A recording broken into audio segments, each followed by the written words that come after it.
Hello and welcome back to another episode of Lost Ox Media.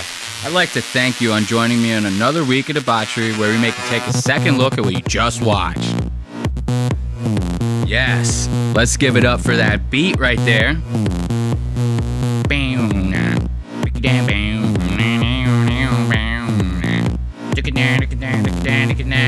Push me and then just touch me so I can get my satisfaction. All right, we're not going to do the whole thing. But yeah, once again, I'd like to thank you for joining me on yet another week. Who do we have on the docket for today? We got a little bit of Red Bar. Very surprising with this Red Bar. Very surprising. So, the reason why I'm going to be bringing up Red Bar this week is to not pay tribute to how much inspiration we get off of them like we usually do. This time, we've actually made some contact. We have come in contact with Red Bar. Not only have we come in contact with Red Bar, we were mentioned on the show. Or at least I was personally, not Lost Ox Media. Still pretty damn cool. Then, of course, we have Ethan Klein, clickbaiting and drama baiting his audience like no other. We all know that Ethan's been on a little bit of a tear lately with this whole Hassan Piker and the CEO of Twitch kind of rubbing him the wrong way with all this pro-Palestine business, right? Well, now Ethan's kind of crashing out on a new level. He's kind of trying to further this whole cancellation of Hassan and Twitch by kind of involving Ukraine. I thought we were over talking about Ukraine. He brings a straight up Ukrainian girl that just happens to work for him to come and kind of like smear Hassan in a whole new way. All that and more later on Lost Ox Media. Then, of course, we have Tana Mojo and Brooke Schofield talking about their Tommy Lee debacle. Yes, they got a little bit of a scandal going, you know. Brooke ends up going online, and during this vlog she has with Tana at Coachella, says that she made out with Tommy Lee. Now, Tommy has a wife named Brittany Ferlin. We talked about her on the show. She was actually on that one episode of Something's Burning that we covered a couple eps back. Brittany did not like this, and now Brooke and Tana are going to finally speak about it. Then, of course, how can we possibly forget talking about one of our favorite jamokes of all time, Mr. Tony Hinchcliffe. The world, at least America, hates this guy now, and it all stems from a little joke that he told during a Donald Trump rally. All very juicy stuff, and I, for one, am so excited that Tony's finally getting his comeuppance. So let's enjoy a little bit more of this beat at full blast and get right into it on Lost Ox Media, baby.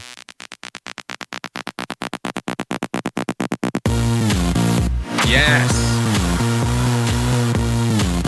It's gonna be a fun one. It's gonna be a very fun one this episode. I cannot wait. Push me and then just touch me so I can get my satisfaction. Yes. Yes. Okay. So let's talk about this Red Bar stuff. This whole encounter with Red Bar actually like goes further back than you, the audience, might know. So like this show has been in the works for like 2 years. Mine, not Red Bar. I've been talking about a podcast, but I've been thinking over and over again on how I'm going to execute this podcast. I listen to podcasts majority of my time. Like where normal people would listen to music, I'm listening to podcasts and shows while I'm driving, while I'm working, in my spare time, the whole nine. I'm podcast all the way, right? I very rarely listen to music. Surprisingly enough, with how much music has to do with the show, it's not a big part of my life. So I wanted to do a show about something that I enjoyed, something I consumed a lot, which was podcasts. But I didn't know how to like execute it. You know what I mean? Like, was I just gonna sit here and talk the whole time, just me, with like nothing else, no screen like I have now, no nothing? Was I gonna do it that way? How was I gonna build the set? Like, I had literally no blueprint on how I wanted to execute this thing, but for 2 years I had been shopping ideas around and working it out in my head and on paper until I got it just right and I started the show. Where I got that inspiration was Red Bar. A lot of stuff that we do here is kind of like Red Bar vibed out. You know what I mean? Like this whole screen. Red Bar doesn't do a screen like this, but this zooming, this is a Red Bar thing. I learned that from watching Red Bar. Then, the soundboard, we like the soundboard here. I got that from Red Bar. A lot of other shows have soundboards, but very rarely is the host controlling the soundboard, and I like that aspect. So I took this little blueprint, this skeleton, if you will, and I made it my own. And with that, sometimes you get noticed by the people you're emulating, and we've never been shy about that here. We always give Red Bar our praise when we can. So one day I'm on my Instagram, right? And I get a follow. And I'm not very active on Instagram, so when I get follows and little notifications like that, I notice because very low activity there. Most of my support comes from YouTube, comes from you guys, the listeners. So I see a notification on there, I check it out. And the notification happens to be a new follower. And that follower happens to be Red Bar. So we'll do a little Red Bar zoom in for you, and I'll show you this. I'm still followed by the guy. Red Bar Radio, Mike from Red Bar. The host of Red Bar, his name is Mike David. 33,000 followers, blah, blah, blah. It's very cool stuff, right? I get inspiration from the guy. I still love the show. I pay his website. I pay his membership website to watch his stuff. I love that show. It's probably my favorite show. So I get this follow. I'm like ecstatic. But I'm no idiot. I know how the show works. And I know that people, if somebody completely ripped off my show, if I had come up with the whole concept myself, it would make me a little curious at the very least. It'd probably get me a little upset. So I kind of expected somewhere down the line to get noticed by this guy as the show got bigger. I didn't expect it to be now. Like, we don't even have 1.5 thousand subscribers. So the fact that this guy's even seeing this is saying something, right? We've caught his attention. So I let this stew for a little while. I don't even say anything to the guy. And I'm part of like the Facebook group. He has like a private Facebook group where like if you're not a member, you can't join the Facebook group, stuff like that. You know what I mean? So I'm like posting in there every now and then, just kind of bullshitting, but not really letting it be known that like this is me. Because the group has actually talked about me before in a bad way, which I can understand. They see a little like what they call a clone. And they get a little upset. This is all normal stuff. It's no skin off my back. We're still having a good time over here at Lost Docs Media, so why would I care about something like that? I just let the whole thing go by. I let it kind of like evolve. And then one day I post something on my Instagram about me getting a copyright strike from Tony Hinchcliffe. I cover Tony a lot on the show. So when I get these copyright strikes, I find that to be very odd because Tony, along with many other of his friends like Joe Rogan, bitch a lot about YouTube's copyright system, but they never shy away from using that same copyright system to try to take money from other creators that cover them. Isn't that some bullshit? They truly bitch the most about free use and have no idea how free use actually works. See? Free use, for those of you that don't know, is a media term to where, like, if I'm commentating on something that you created, as long as I'm adding something different to it, aka me talking shit about your whole show, that's grounds right there for fair use. So you can't do shit about it. You can make that YouTube claim, I'm going to win. And I did. So I posted that on my Instagram. I get a message from Red Bar. I'll show you guys this message. I thought this was very, very, very cute. So one day I post that thing about Tony. I get this message from Red Bar. It says, "Hey, I host a show called Red Bar that covers Tony Hinchcliffe's antics. Saw that copyright strike. What's the story behind that? Would love to know more if you don't mind. Thanks." So naturally, I'm like, whoa, what the fuck? This guy's actually messaging me, right? I see the state of the message. It's a little bit discouraging. I was kind of hoping to get a little bit of praise for some of my work. I mean, we got black magic cameras, right? Cinema grade cameras in this goddamn small setup we got going on here. So I'm expecting to get a little bit of praise. I get this. I'm cool with it. It is what it is. So I let him know.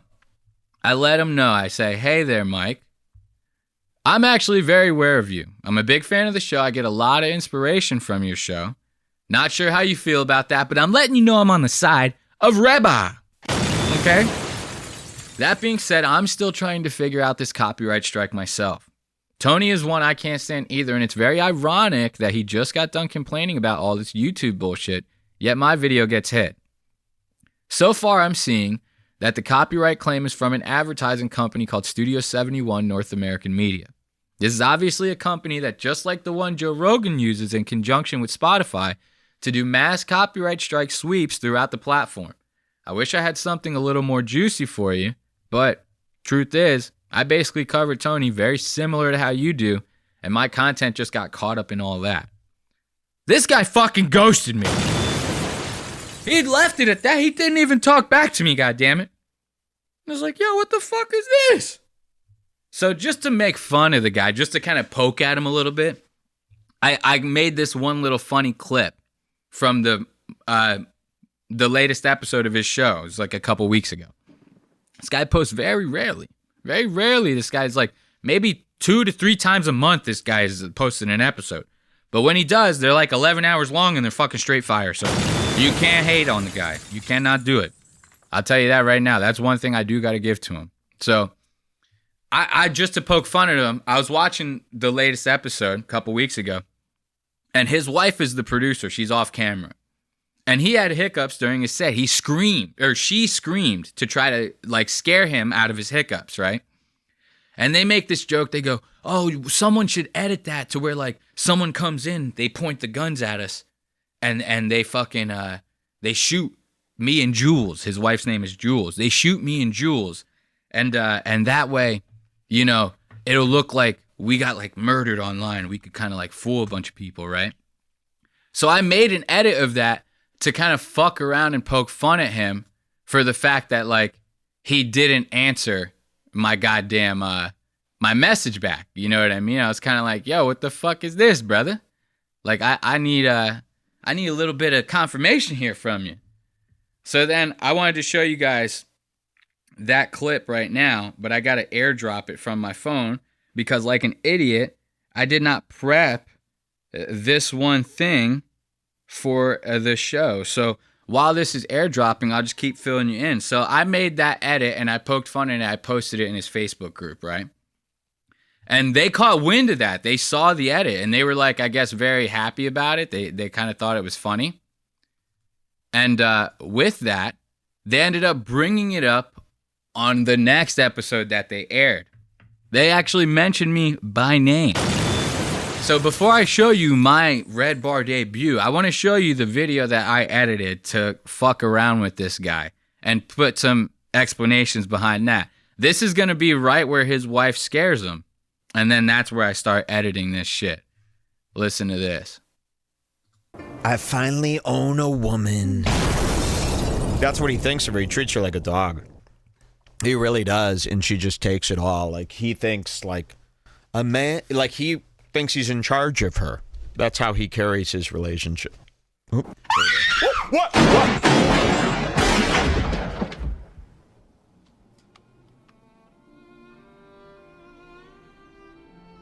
That music is from Schindler's List. Mike David's a Jew. I was making fun of this guy.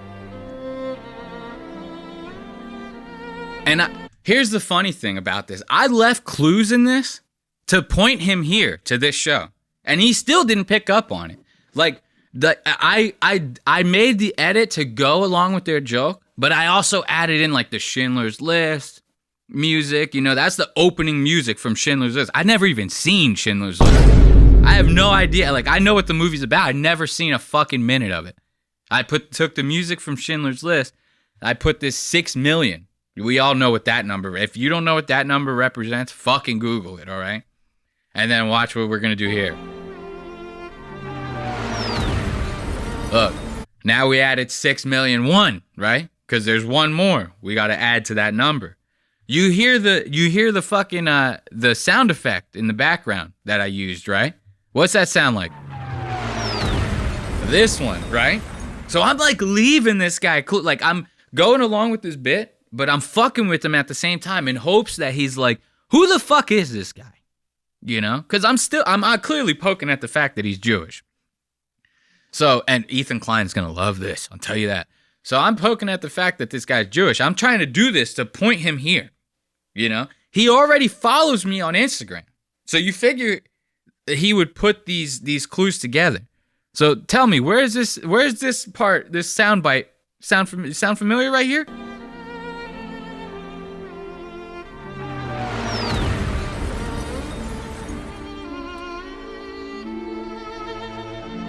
$6,000,001. We fucking got him. So I made that edit. I posted in the group, right?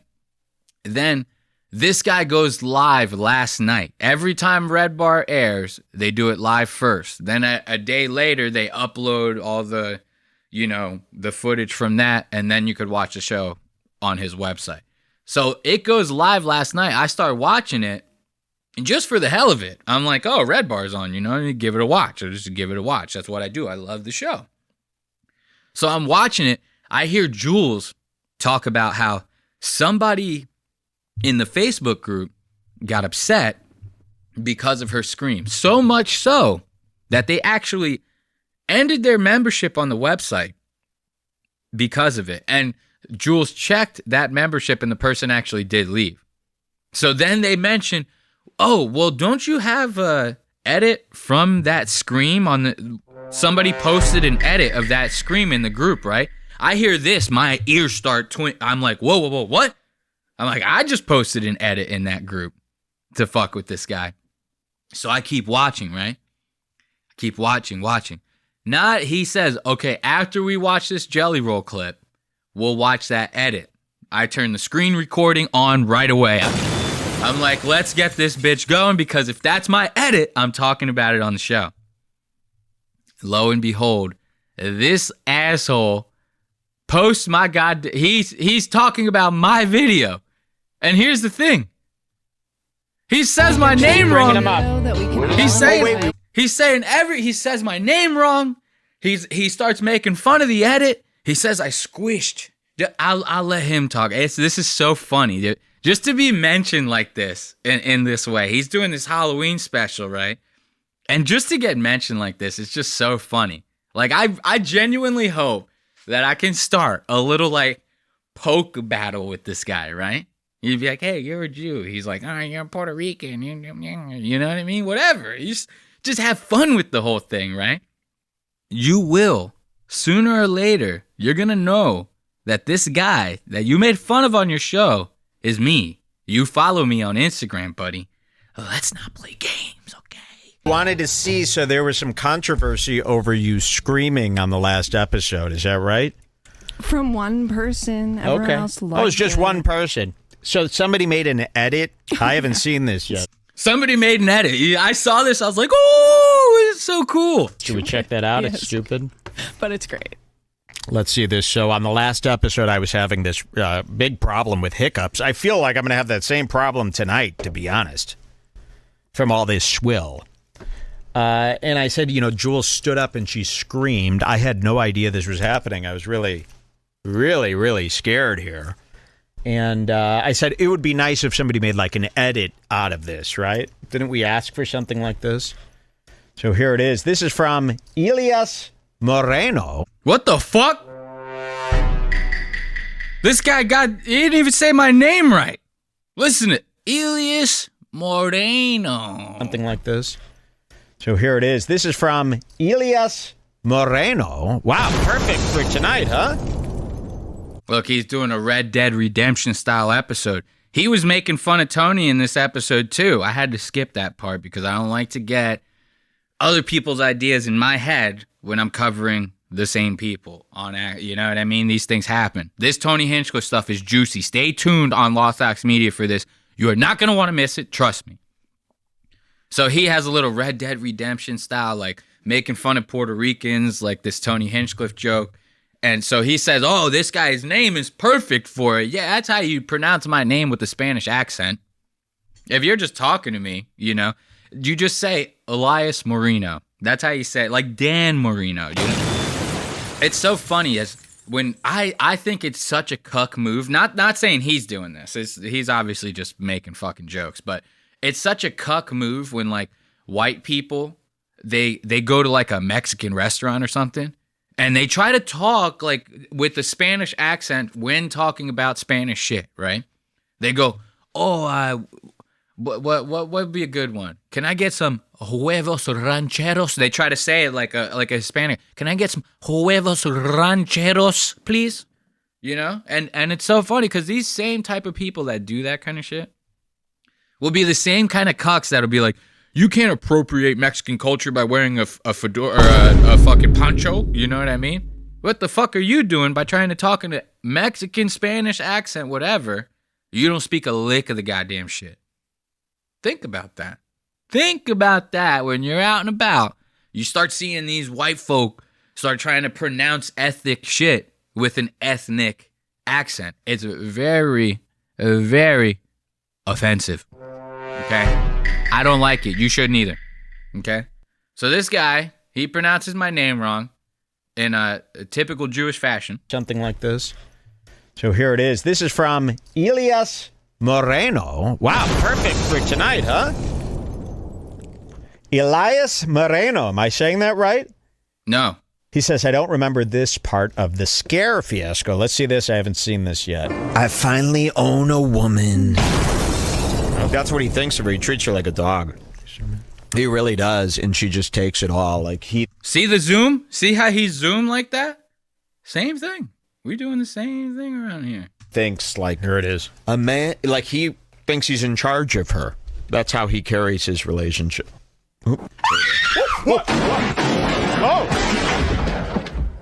Oh, okay, I see. So a squashed Pulp Fiction scene there. Look at this. Making fun of my shit. Squash Pulp Fiction? Squash Pulp Fiction! Listen, don't blame me for that. Blame the asshole whose YouTube channel I ripped that video from. What, do you think I filmed it and then I fucking squashed it myself, dude? What the fuck are we doing here?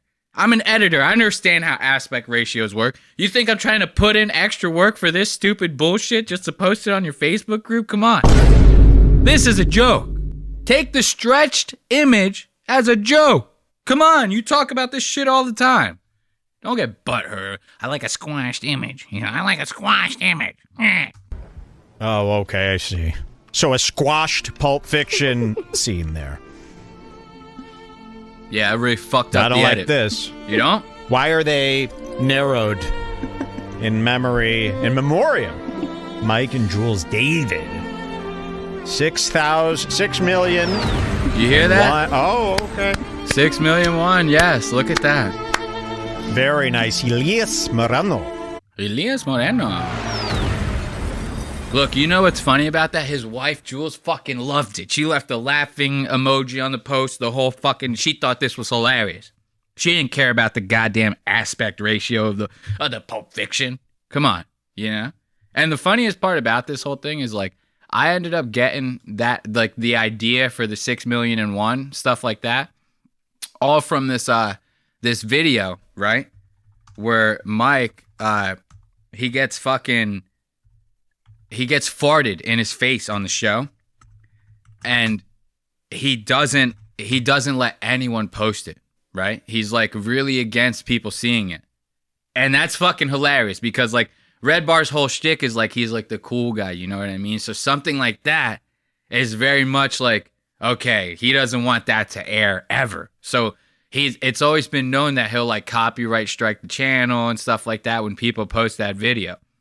So that whole Schindler's List, 6 million and one, stuff like that, I got that idea from this video. I want to show you this. This is actually fucking hilarious. Watch this shit. Let's say goodbye to the I people. have to put my hand over there. Oh my. This is what Red Bar used to be like a couple years ago. This guy, I'm telling you, inspiration. Like everyone should get inspired by the way this guy produces a show because every couple of years this guy is up in the game, up in the game, up in the game. You know what I mean? And this is the goal for this show. We want to eventually do this full time. Like I still work a goddamn job. You know what I mean? I still work a regular ass job, just like everybody else. I'm doing this in the hopes of changing that, right? So, you know, the goal for this is like when we get to be full time, this will be the only thing I have to focus on, right? The show's just going to get better It's going to keep getting better. So spread the word. Tell your friends. You know what I mean? Like, you see what studio this guy was in before came from this, you know? Not that this is bad. This is the goal, okay? This is what I want people to understand with this. This show will not stay like this forever. This show will only get better, okay? Understand that first and foremost. Now let's watch this Jew get gassed. I head over there for it to be a hug. Good night. See, everybody, everything's fine. Very heartfelt. Wait, listen to this. Tell him everything's fine. No, just stop it. Look at that, right in his fucking face. Got his ass, dude. Look at that. We gotta go back for that. Look, you think this is a fucking heartfelt moment, right? This guy, this used to be like his best friend, okay? Used to be his best friend. This is when they were still cool. Now they don't really talk so much. That's a whole nother thing for later. Get into Red Bar. You'll understand the lore a lot better, okay? So this guy used to be friends with them. Look at this. You think this is a heartfelt moment? Tell him everything's fine. Look at that. No, just stop with that. What the fuck? God, the fucking killed his ass. I'm surprised he's still alive to this day off of that. Okay? Stop with that. Now watch. This is where I get the inspiration from of the edit that I just did. And he knows about this edit, which I think this is why he didn't like the second part, because that's when the Schindler's List music starts kicking in. Get him out of here. I hope you enjoyed Sven Week. Tell no one. I farted in his face. He didn't. Tell no one of what you've seen here today. Good night, everybody. Good night. Tell no one. Listen. Hey, everybody. Everything's fine. Listen to this. Everything's fine. No focus. Look, got him. Get him out. I hope you enjoyed Sven Week. Tell no one. I farted in his face. He did. Tell no one what you've seen here today. Good night,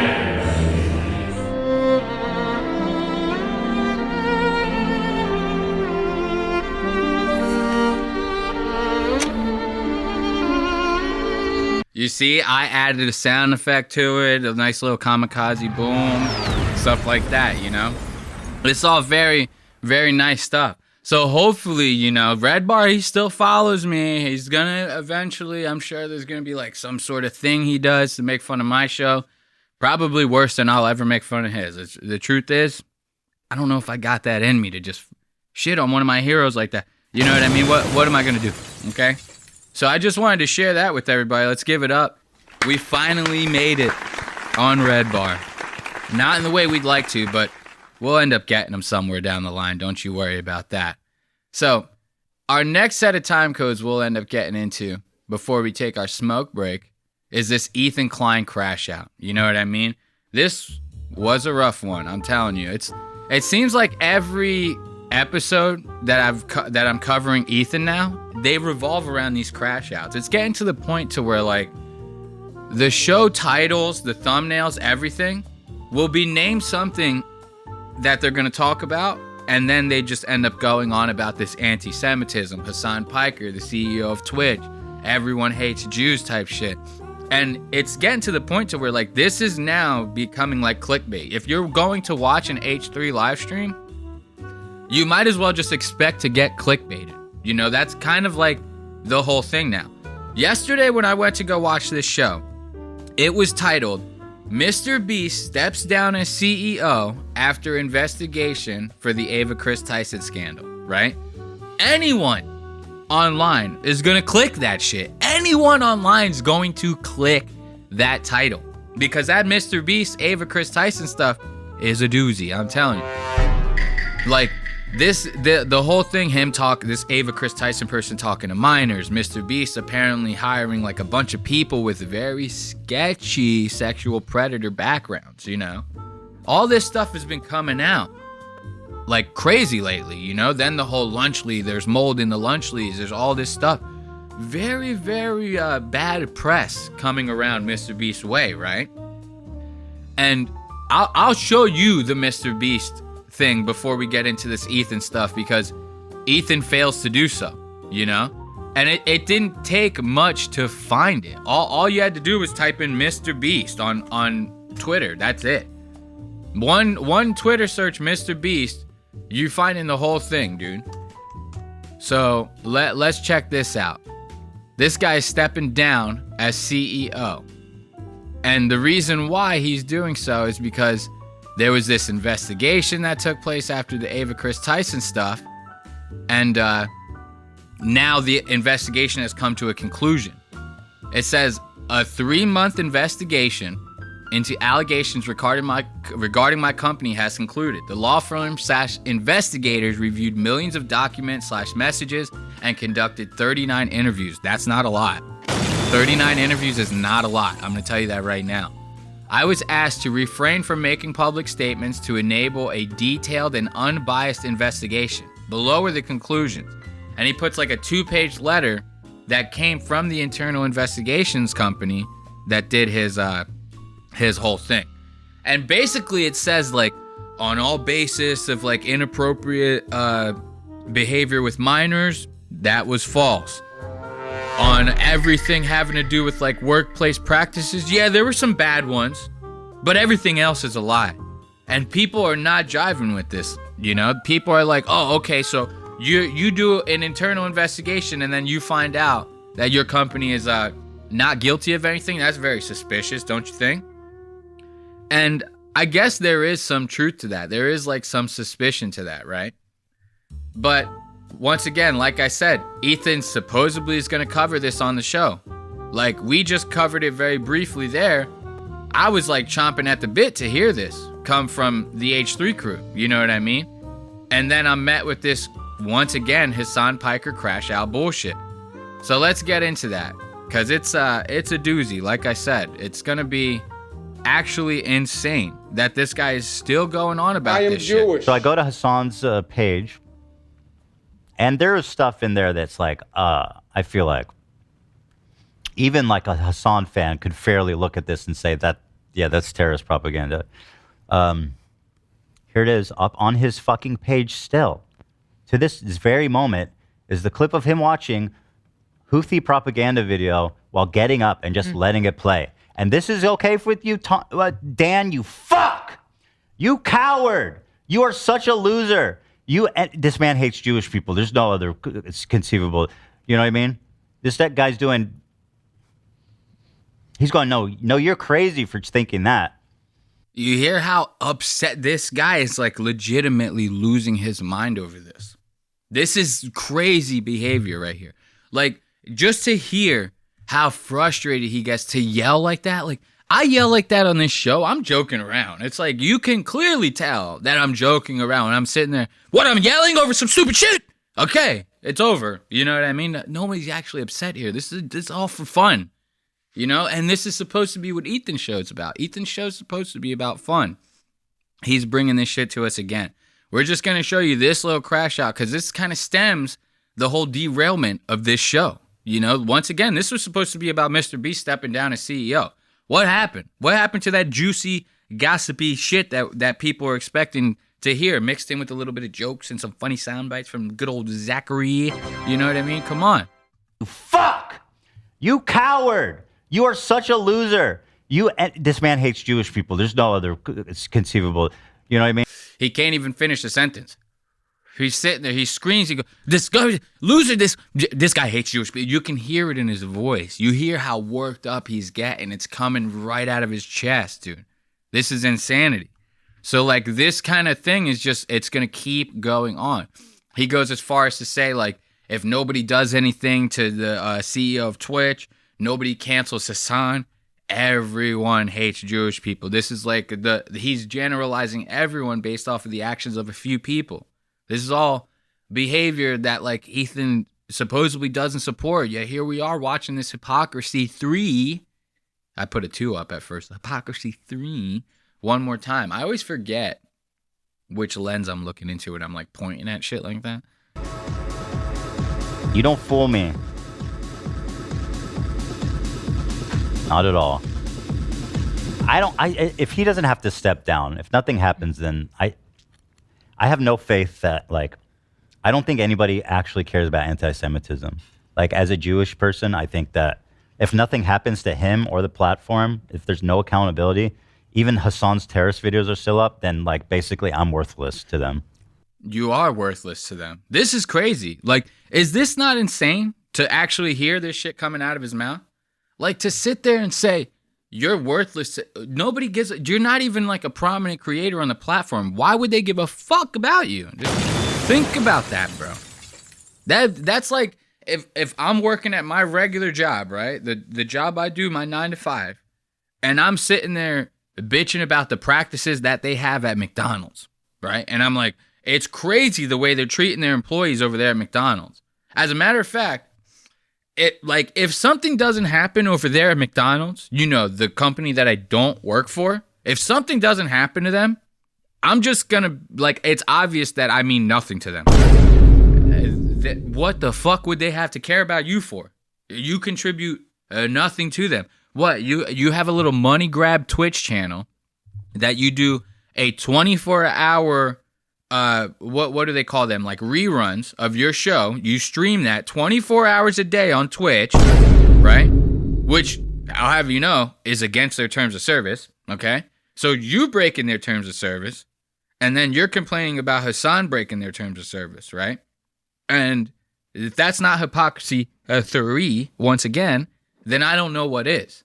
You're literally the pot calling the kettle black with this one. It's kind of fucking crazy.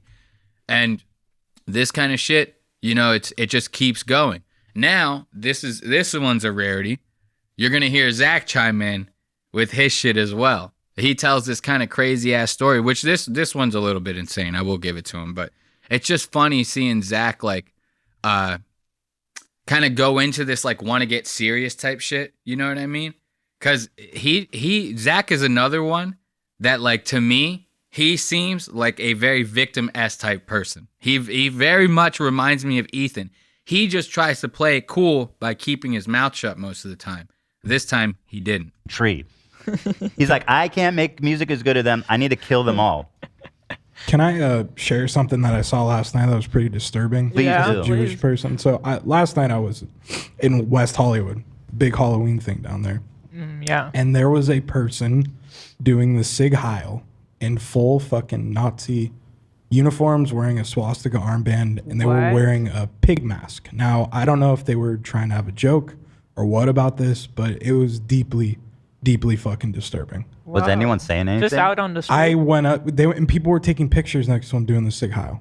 That's crazy. And Dude, that is not a photo you want. No, I got really upset and frustrated to the point where I was... There were a lot of cops around. That's all I'm going to say. But What the fuck? So look, now Zach is talking about how he saw this guy. They were at a Halloween celebration. This guy was wearing a pig mask, full Nazi garbs. He's sitting there doing the whole Ziggy Heil, right? Obviously, it's not a good look for anyone. Even if you're trying to sit there and paint it out to be all Nazis are pigs, you know what I mean? Still kind of not really a good look. You're kind of still leaning into it by dressing up like that, and then especially doing the Zig Heil stuff is a little bit much. We get it. The reason I thought this was funny is because Zach is sitting there talking about how he would go up to this guy and beat this guy's ass if there were no cops around, right? This is so funny to me. And because the reason why it's so funny to me is because, like I said, Zach he strikes me as a very victim-esque type person.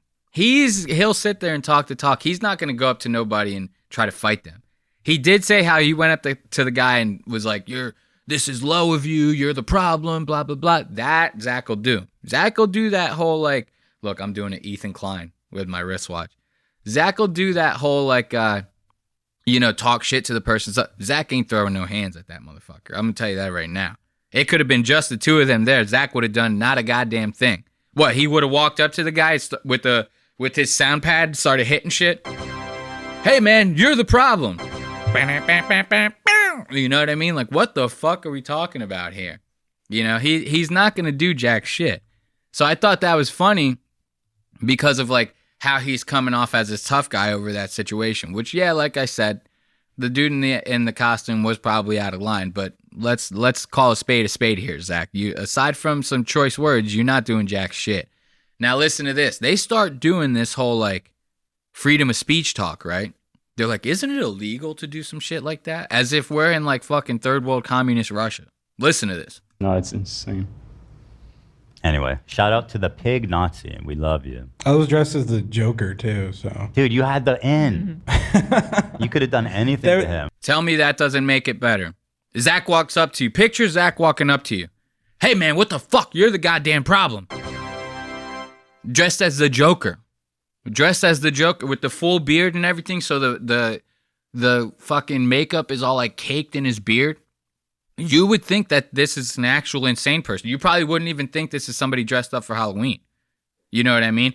Then he's hitting you with the sound bites from his iPad, you know, while sitting there talking. This guy can't do anything without sound bites. Did you know that? Did you know? His family actually gets upset. Like, he's not even invited to Thanksgiving dinner. He has one of these. He's hitting that thing in his everyday life. Non-stop, dude. Non-stop. Always with the sound bites. His girlfriend's getting ready to leave him. They're fucking. He's hitting sound bites. Boom! I got my nut off. You know, this is like the type. He's obsessed with the sound bites. So now he's yelling at this dude in a Joker mask, hitting sound bites on his iPad. Boom! Boom! You know what I mean? And this guy's sitting there like, what the fuck is actually happening here? There was sheriff's department around. I didn't want to spend the night in jail, but you don't need to. Yeah. It would have been fucking badass though. No, stop. We're not encouraging that. I wanted to, believe me. That would have been sick, dude. You did the right thing by not doing that, because you don't know if this guy has a knife or a gun. Yeah, my life is not worth a fucking low life piece of shit. I doubt this coward would put up a fight. Would the police take it serious if you like reported this as a hate crime? Because I'm sure he took his mask off Good question. at some point during this night. See, this is where I start to stray away from the agreement with them. Yes, I agree. It's a little bit wild for this dude to have a crazy ass costume on, but the only crime there is not socially acceptable. Nothing anywhere in the Constitution and the freedom of speech and the freedom to express yourself does it say you can't wear that stuff.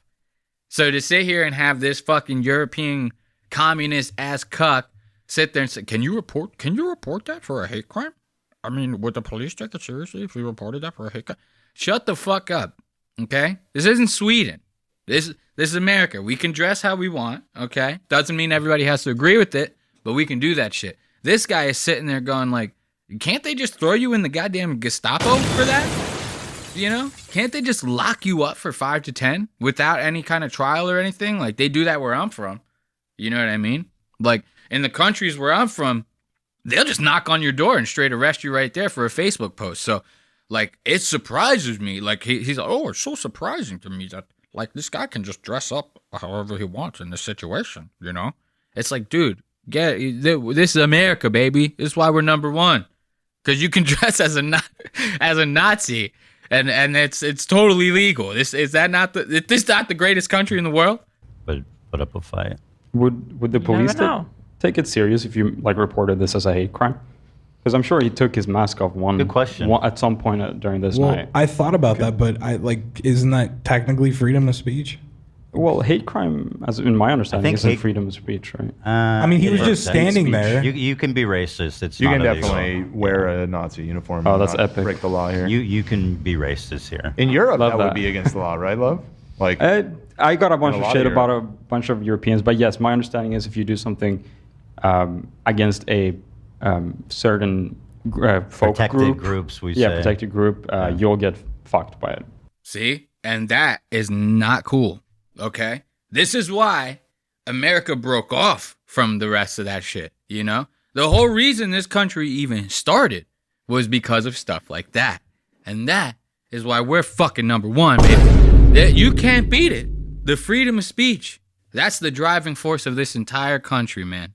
If that shit goes down, we'll be gone. We'll be like China. You know what I mean? I'm just just pretty much reaching for jokes at this point with this bullshit. This whole thing is just a crash out that we did not need. You know what I'm saying? And of course, Ethan's going to mix in some shit like blowing his nose on stream, doing different things like that. But then they go on to like, once again, that the anti-Semitism stuff that we talked about, that shit went on for like an hour. These shows are only supposed to be like 3 to 4 hours long. Like 4 is like a very long episode of H3, right? So that whole anti-Semitism thing was like an hour. Then they move on to a fruit tier list. This is what, and mind you, this episode is titled Mr. B Steps Down as CEO, Ava Chris Tyson Scandal. Like, this is what we're all expecting to watch, right? They go on for like another full hour doing a fruit tier list. They bring on this Ukrainian girl. If you remember earlier, I said that's going to also be another derailment, is this Ukrainian girl. They bring this Ukrainian girl on to voice her opinion on Hassan's views on Ukraine. Hassan hasn't had a view on Ukraine and I don't even know how goddamn long. Like, we're Israel, Palestine. That's what we're talking about right now. Ukraine's on the back burner. Okay? So he's sitting there reaching, just like I was just reaching for jokes. He's reaching for anything that he can to try to make Hassan look as bad as he can. We'll touch on that later. I wanted to give you some context on this Ukrainian girl because she sits there and starts making fun of Gila during this fucking fruit tier list. And I thought that was good shit because it's very rarely that we see Gila get talked to in this way because everyone there is scared of her. Let's see. We rated the date. We're right, good on dates. Move on to moving on. Cantaloupe. Ooh, interesting one. Cantaloupe's good. It's not amazing. Look at this dog shit. Is this not like a fucking cop out of content? You have like 9 producers there. However many researchers you have on payroll. This Ukrainian girl we're about to talk about is one of the researchers. So she is also technically part of the production crew. You have all these people there to work on this goddamn show. This is the shit that you want to pull up on? Like, this is what you want us to watch. A fruit fucking tier list. This is it. This is just an excuse for Ethan to eat on stream. If you're asking me, that's what this is. You know? I mean, I guess it's kind of okay, though, because it's like fruit, right? And like fruit is healthy, right? So like I can sit here and munch on fruit for like the whole 3 hours. And, like, that's cool, right? It's not going to, like, fuck with my Ozempic, prescription. This is, like, what I'm seeing when I see this. There's another excuse for Ethan to eat on stream. This is the grade A content that he pays. He's probably got, like, at least $250,000 worth of producers and salaries just in that studio alone. So what the fuck are we doing here? It's like an F. Yep, I agree. It's like Watermelon's ugly little sister. I love it. That's F. That's the opposite of a watermelon, so it's an F. Mm-hmm. What? I hate the lope. I hate the dew. I hate both of them. They're definitely siblings of the watermelon. Siblings in a horrible sense of the word. They're like, they don't get along. Ela, you don't get to judge someone but their siblings. What the fuck? Oh, bro, you hear this Ukrainian bitch? Coming in with that heat on Gila like that. That is wild shit. So if for those of you who don't know the context, they're sitting there talking about, oh, cantaloupe and honeydew, they're like watermelon's like ugly younger sibling or something. I don't know what the fuck they were saying. Comparing them, watermelons and that shit to siblings. This is all grade A content, by the way. So that's what they're talking about. And Gila's defending these cantaloupes and honeydew whatever. Ethan's like, nah, man, it's like the ugly younger sibling. She goes, no, they're definitely more alike than you think. This Ukrainian bitch talking about Trisha Paytas and Moses, who happens to be Gila's brother, right? She sits there and says, I mean, if anybody here is going to be able to talk about siblings, it ain't going to be you, bitch. This is like, you need to stay out of this arena because you don't even have a good relationship with your sibling, okay? So this I wanted to point out to you guys because this was solid gold. Watermelon, so it's an F. Mm-hmm. What? I hate the lope. I hate the dew. I hate both of them. They're definitely siblings of the watermelon. Siblings in a horrible sense of the word. They're like, they don't get along. Ela, you don't get to judge someone but their siblings. So, yeah. Don't judge a book by their sibling. Look at that. Look at the face. Look, Ethan. We're going to back up. Look at Ethan's face when he says that. He goes, I'm going to definitely hear about this shit when I get home later. They're siblings, so yeah. Don't judge a book by their See sibling. that? See how he kind of did that with his eye? He was kind of like, ugh. He's like, God damn, I'm going to fucking hear this shit later. I would go see all because Look, he's looking into the camera. Look at this. He knows. I wish I had that soundbite that plays that violin. It's like the sad shit. Because that's kind of what's happening here. He's like, this Ukrainian bitch really just cost me my whole goddamn night. How the fuck did we end up here? You know? And the crowd's asking like the same thing. The audience, we're all asking the same thing. How did we end up here? How did we end up at a fruit tier list? You know? And you think you're watching this live like I was. You think to yourself, okay, they're going to get to the Mr. Beast right after the fruit tier list. Wrong. They're not. Okay? Because Ethan, once again, has baited you, the audience, into watching this bullshit so he can string you along, so he can try to manipulate you into hating this Hassan, into hating the CEO of Twitch just as much as he does. It almost seems like nowadays, really the only thing Ethan cares about is either weaponizing his audience in any way that he possibly can, or using his audience as like a personal piggy bank, you know? Like, this shit is actually insane. So watch this. They start getting to a section of the show to where they read off the super chats. Now, if you're not familiar with super chats, it's basically you could go into someone's video either while it's live or you can even do it just commenting to the person. And you can basically go in there and throw them some shekels. Hey, good work. Here, have some money to support it. As much as I love to accept those things, I think that they're kind of bullshit. Like, yeah, we have it on when we do our premieres every Wednesday and stuff like that, but I don't encourage people to do it. I do this show for free until we figure out how to make money off of it some other way. I don't need to do it from, like, draining your pockets. We're not going to start a fashion fucking business.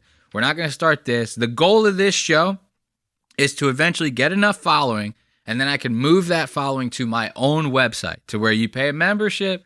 You'd be part of it, be like $10 a month or something, but it'll be everything that I've ever created. And then you get special stuff out of it. You get special episodes that not everybody gets, different things like that.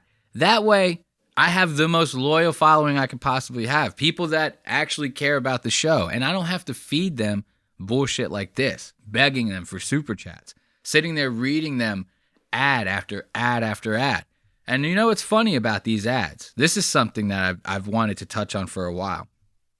The ads you see on a show speak volumes about the show, but not in a way that you would think. Most people would think that the ads kind of speak more to the host, the people that are creating the show. They don't. I'm going to tell you right now, the ads you see on a show, they speak volumes about you.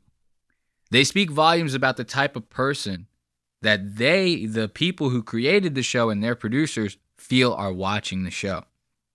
So when you start to see ads like Morgan and Morgan on a show like the Tim Dillon Show, that's basically that show telling you that they feel like you're all, poor Americans that need to try to get a lawsuit in any way they possibly can to get ahead. They're not looking at it like, I bet Tim's demographic, they have a lot of car accidents. It's not like that. It's an injury lawyer firm, right? This is basically Tim running an ad saying like, are you a shiesty piece of shit that will slip in a supermarket on a completely dry floor and pretend to break your back, all just to squeeze a couple dollars out of a corporation? Well, guess what? We got news for you, buddy. Call Morgan. This is basically what it is. You see ads like Ethan's. This speaks volumes about his audience. He has ads like Gamer Subs, which is basically a fruit drink powder with like a shit ton of caffeine in it so that you could sit at your computer and game for as long as possible. And a big chunk of that demographic, like Love, don't like to drink water. So these people actually use this as a substitute for their water intake, right? This is just one of the types of ads you see on the H3 show. What other ads you see on there a lot? Weed ads, a lot of stoner ads. It's mood, right? Oh man, they got the lazy boy section. They got the section of weed that's gonna like make your sex life better. They got this. So you're a stoner. and you're a gamer who doesn't like to drink water. Now, you see the kind of picture that we're painting here just with some of Ethan's ads? Let's check out some more of these ads that Ethan has, right? What's another one you see on there a lot? Adam and Eve. Adam and Eve. It's an online sex shop. They have some brick and mortar stores that you can go to, but they're very few and far between. Adam and Eve. So now this guy's ads, right? Without even saying a single thing, they're basically saying to you that his audience and the people that want to advertise on his show feel like his audience is made up of lonely, incel fucking gamers who don't like to drink water and just want to get high all day. It's basically his show kind of subconsciously telling you that you're a loser. It's kind of like what this is, right? Now you pair all that with these fucking super chats. This guy's practically running like a fucking, what was that shit that they used to try to get us to do in school all the time back in the day? To try to get people to like donate for these charity causes. UNICEF, right? So this guy is practically running like a full-blown UNICEF show, and everybody's just like falling into it, giving this guy money, right? Him and Gila end up going to the bathroom, and they leave AB to read these chats. Listen to one of these chats that they end up reading after Zach tells his little Zionist Jew story with the costume and the Nazi. That's not great. Yeah. Yeah. At a Trump protest in Mystic CT a couple of months. Oh, I did read that one? I'm losing my mind. Ethan did. Oh, Ethan did. Okay, sorry. No, you read that, Abby. You forgot it. As a non-religious slash chat says, as a non-religious Zionist Jew, I am still scared. Dude, that is rough to read. What the fuck? So now AB's sitting there reading, mind you, Ethan's super chats. These are Ethan's super chats. Isn't that crazy that these super chats, they're all going straight to Ethan and Gila's pockets, right? They never read them. You ever find that to be a little bit suspicious? That like they're the ones who benefit the most from these super chats, right? They never read a single one. What does that say? Like, what would that say if I had a message that I wanted to send to them, right? I paid like $20, $50, $100, you know. You got to make the juice worth the squeeze if you want to get these things read on the air. They're not going to read some like $2 donation when they got a bunch of 50s, a bunch of 20s, a bunch of 100s sitting in there. They're going to read those first because they want those people to donate more, right? You see where this is going?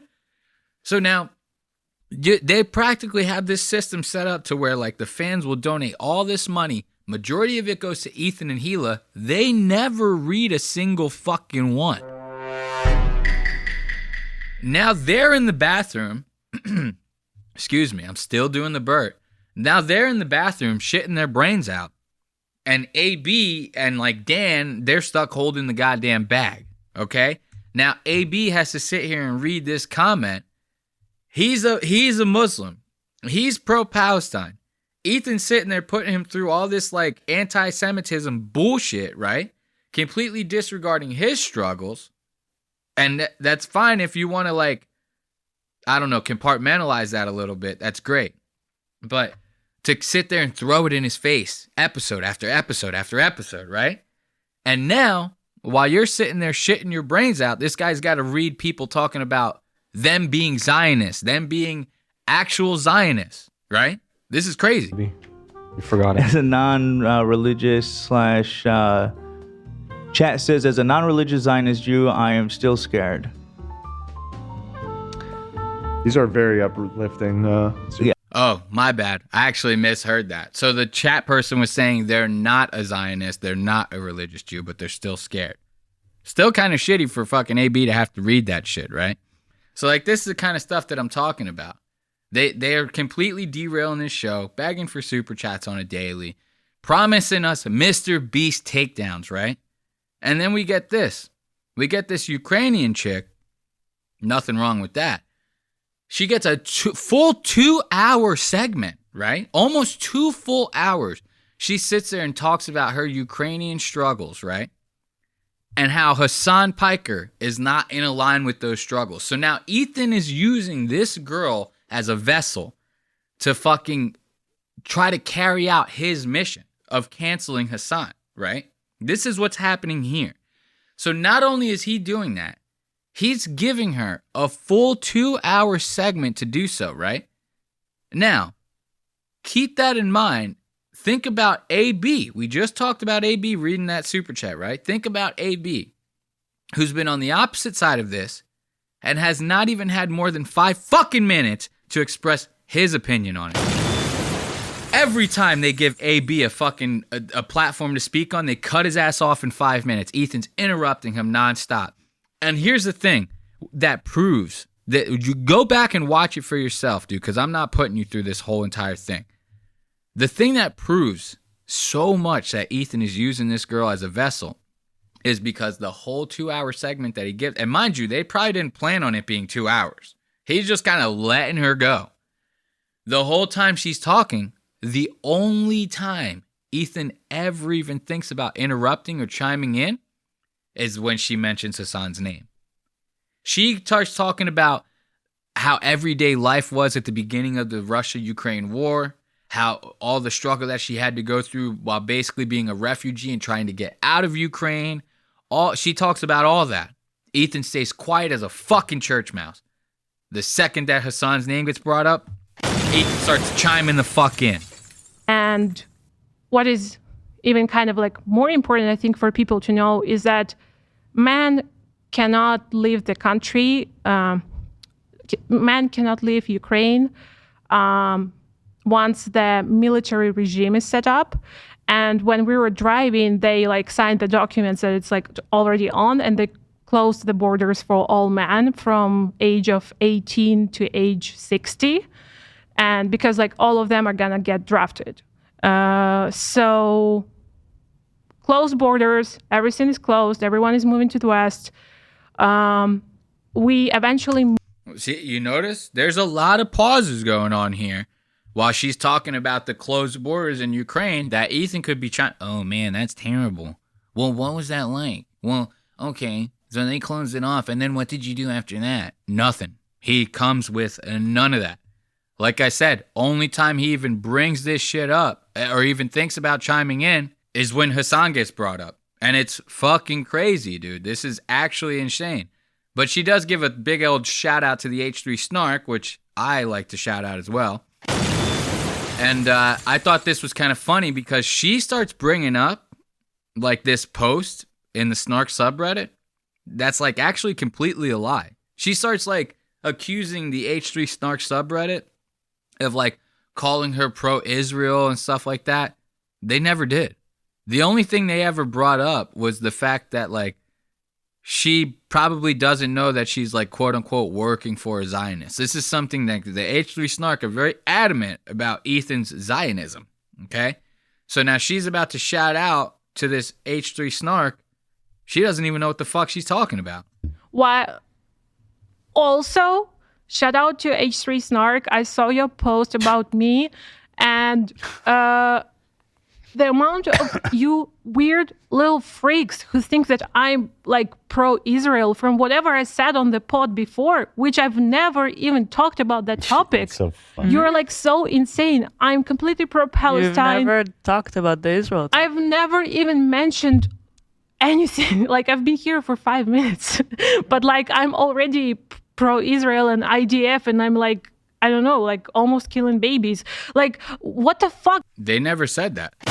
I actually went and checked. Like, that's the crazy thing about this is like they make these assumptions, but because the majority of their fans are such big supporters of them, they never go to like fact check the shit. So she said this. I'm not like anyone in the Snark that's important, but I have a good relationship with some of the people in there, some of the mods in there and stuff. I'll ask them for, time codes. Hey, do you remember this ever happening? Like when I'm kind of putting together my little exposés on Ethan. So immediately she said this while it was still playing. I opened another tab. I went right to the Snark subreddit and I started checking. They had already mentioned. One of the mods had posted and said, I don't know what this girl's talking about. The only post that we have in the subreddit is this one.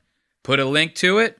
open the link, I find they don't mention jack shit about her being pro-Palestine. Only thing they're talking shit about is they go, I wonder if this girl knows that she's working for a Zionist. That's pretty much the biggest thing that they bring out of the whole thing. And now watch, I'll end this What's Eating Ethan Klein segment on AB saying his piece. And like I told you, they give this girl 2 goddamn hours almost. And a lot of times the second the second AB gets the floor, Ethan's good for fucking just cutting him down. So watch this. You, AB. No, of course. No, I know. And for those of you who don't know, me and Gail have probably worked together the most out of the people on the crew in the past year. I'm just asking these questions. And I see a parallel between like this Palestinian struggle and the Ukrainian struggle, but for some reason, I guess maybe, I don't know if I'm missing something. The reason is that American government supports Ukraine more. But it doesn't matter. We need, in my understanding, I would say let's vote for Kamala and let's encourage that political movement to actually change, and let's push them to do like more things in actual government than like putting them off the leading position and bringing their Trump and just like crying for years. Yeah. Like we should. Okay, whatever. This show should not be shows like this should not be telling you how to fucking view yourself politically, how to manage your political views and stuff like that. You should not be that susceptible to this type of stuff. You know, this is a comedy show. This is not some social zeitgeist podcast experiment where they're trying to like wake people up to like the bigger picture type shit. This is not what this is. This is not some think tank podcast. This is literally like, he makes fun of Keemstar a lot, the lolcow podcast. This is a actual lolcow podcast. This is what this podcast is actually for. This is for like lonely incels like Zach and fat bitches with blue hair. They sit around, they watch this, they geek out to this stuff. This is what this show's supposed to be like. You can't be like fucking galvanizing audiences and like sitting there swaying them to like your political agenda. This is where the shit's kind of fucked up. So she continued on with this rhetoric for a while, and now AB's finally about to chime in and of course get cut off by Ethan. Urge that as well. Yeah. And I agree. It's not like a competition of what's worse. Mm-hmm. Yes. But in regards to, and I'm glad to hear your opinion on it, but him talking about the comparison of deaths and children, it's like this overarching thing that I feel like as Muslims or Arabs, I know Hassan's not Arab, but we just have this feeling of like, we've had this feeling like people just don't give a fuck about us. Like, and I'm sure, you're feeling the same right now. I know that feeling. But yeah, just on that one point, the comparison between the two conflicts, like everyone was, from my point of view, everyone's up in arms initially about Ukraine and not so much about what was going on in Palestine. But not, again, it's not a comparison thing, but I'm saying that's, I completely agree. Yes. The sentiment. I guess we're in different circles because online what I see. See, so now Ethan coming in not only with an interruption, but completely trying to negate AB's point. What the fuck are we doing here? Like, AB actually had a legitimate point. He said, yeah, Palestine, we've been getting shit on by Israel for like years now. Nobody said a goddamn word. The second that something happens in Ukraine, it's like everyone's fucking up in arms about this shit. It's like, what are we doing here? And of course, Ethan, well, we might be in different circles of the internet because, like, I'm seeing a bunch of support for pro-Palestine. Like, yeah, that's because you're looking for it. You're sitting there trying to hunt down fucking Hassan. So, yeah, you're going to see it. You're fucking out there searching for it every goddamn day. Let AB have his piece. Because we love AB around here. So let's finish out that What's Eating Ethan Klein segment with a couple claps. And we'll turn on some music and get this smoke break going.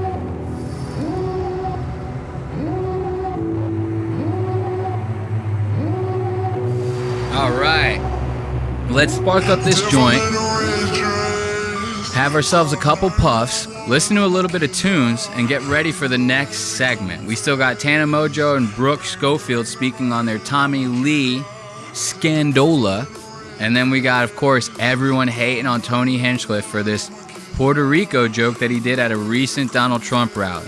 So stay with us, have a couple hits, and we'll get right back into it with Lost Docs Media.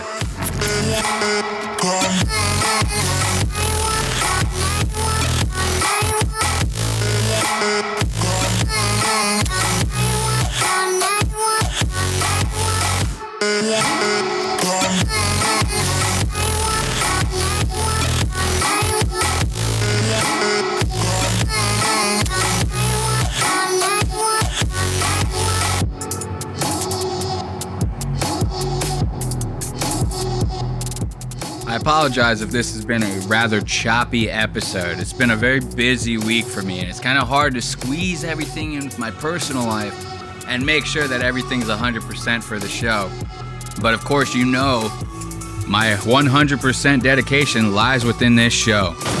So the show will go on, and we will try to make it as best as we possibly can. So once again, let's have a couple more hits, listen to a little bit more of the tunes, and then we'll get right back into it. Thanks again for joining us.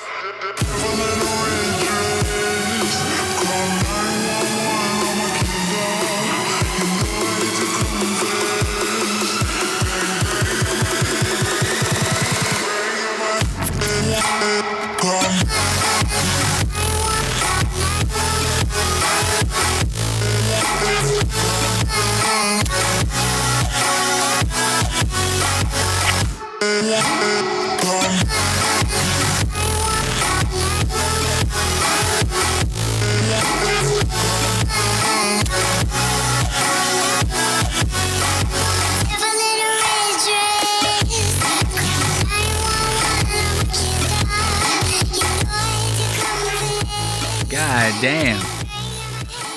Seems like this is going to be a very electronic-driven episode, you know? We came in hot with that fucking Satisfaction in the beginning of the episode.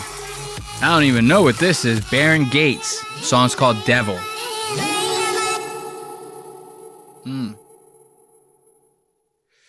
Not a bad one to end it on. That little smoke break. Don't worry, we'll be ripping up a couple more puffs before we get into that Tony segment. You know what I mean?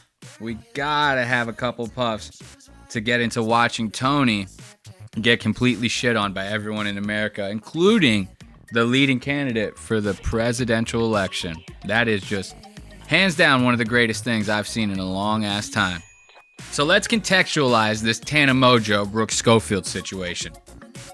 Like I said in previous episodes, we had talked about Brittany Ferlin on the show. She was one of the guests on Something's Burning with Bert Kreischer recently. Brittany Ferlin hosts a podcast called This Is the Worst Podcast. It's her and another girl named Brittany Schmidt. Brittany Schmidt's a comedian, Brittany Ferlin's an aspiring comedian, but Brittany Ferlin also happens to be the wife of Tommy Lee from Motley Crue. Yes, you know that schmeat packing fucking son of a bitch they got going on? Yeah, Tommy Lee, the hepatitis C, the whole nine. That's her husband. Now, naturally, this guy has been like a sex symbol in rock and roll for like a very long time. Like, I don't think, when this guy was at the height of his thing, I don't think there was a woman in Hollywood that didn't fuck this dude. All over the place. And like I said, he's packing. So you know everybody was probably curious, okay? That being said, that didn't stop Brooke from making a couple jokes, even though she knew this guy was married. So her and Tana were at a trip at Coachella. I don't know if it was last year or maybe just recently. I don't know when Coachella is. I don't keep up with it. But while they were there, they started shooting a couple vlogs. And during one of the vlogs, Brooke had said that she had just got done making out with Tommy Lee. Now, when she had said this, Brittany had not seen it right away, but Brittany had gotten a lot of DMs from people saying like, what's going on with you and Tommy? You know, naturally so if they're friends with this girl. She sees the video, she starts messaging Brooke, what's going on? Brooke's like, oh my God, it was a joke. But Brittany got very skeptical because she had left Coachella a day early and left Tommy there by himself for an entire day. So now everybody on the internet, they see these clips, they start thinking, did Tommy Lee do it? Did he not do it? What's the situation? Brooke immediately cops out and says, nope, it was all a joke, and I was joking when I said it. I shouldn't have said it. He's married. I'm sorry. Now, this is where we get them talking about it on the Canceled podcast. Let's get right into it. Hello and welcome back to the Canceled Podcast. That was a good, strong one. That was a really good, strong one. It feels so good to be on this couch. I just feel like even just... Look at that. A nice edit right in the middle of that talking. Like, you can't even say that line without having the producers have to edit that in. Good, strong That one. was a really good, strong one. Watch the cut right here. It feels so good to be on this couch. Did you see that? It feels so good. And she jumps to be on this couch. It's like 2 different takes she had to do just to get that line out. I just feel like even just back in the real world, like I feel like I have so many more topics and I'm just... just nice. a reset, if you will. Yes. Back in LA, how are you feeling? Okay, so now they're doing like this little Halloween style episode. Tana's wearing, for those of you just listening at home, a Peppa Pig beanie. It's got, if you're familiar with Peppa Pig, you know it's like, she's kind of drawn like a flounder, right? Like, she'll be facing you, but both her eyes are on one side of her head, and her nose is like off to the side. So like if you were looking at her straight on, all this part of her face would be flat. Her nose would be coming out of the side of her head. The hat is built the exact same way. So now Tana looks like she has 2 little ears coming off the top of her head, but she also looks like she has a giant dick hanging off the left side of her head. The reason for that is because Peppa Pig's skin is pink. So this is what we're seeing here with this quote-unquote Halloween episode. So now, about 6 minutes in, she brings up the Tommy Lee situation. This is where we get the goods. I have so many fucking topics. I don't even know where to begin. I do too. Wait, first of all, should I start with my apology? Oh, yeah, you're sorry. I forgot. Yeah, I am sorry. I have another apology to issue. I didn't understand why it was a big deal, but like then I saw, like once she explained it, I was like, okay, I get it.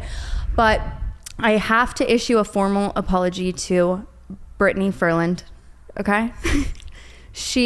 Brittany Furland. Okay. So now there's a reason why Tana is purposely saying Brittany Furland's name wrong. We'll touch on that in a second, but we got to get through this apology, okay? Brittany Furlan. She obviously DM'd me on her podcast. She said like she tried a bunch of times. Like I really don't think that. Well, I mean, I guess I believe her, but like I check my DMs all the time. I never saw it until that day. But she had DM'd me and she was like, "Why are you saying you made out with my husband?" And like my initial thought was like, "What the fuck? Like what are you even talking about?" But then I remembered I did say that. I fully said that on your vlog because. Remember when we were kind of doing like our little like embellishment of things that happened at Coachella? Like we saw Jeff Bezos from afar, so obviously Ari ran him over. Ari did kind of run Jeff Bezos over. I'm not. Okay, so this is kind of where Tana fucks up a little bit. Okay, so they're supposed to be saying like her defense here. She's embellishing this story, right?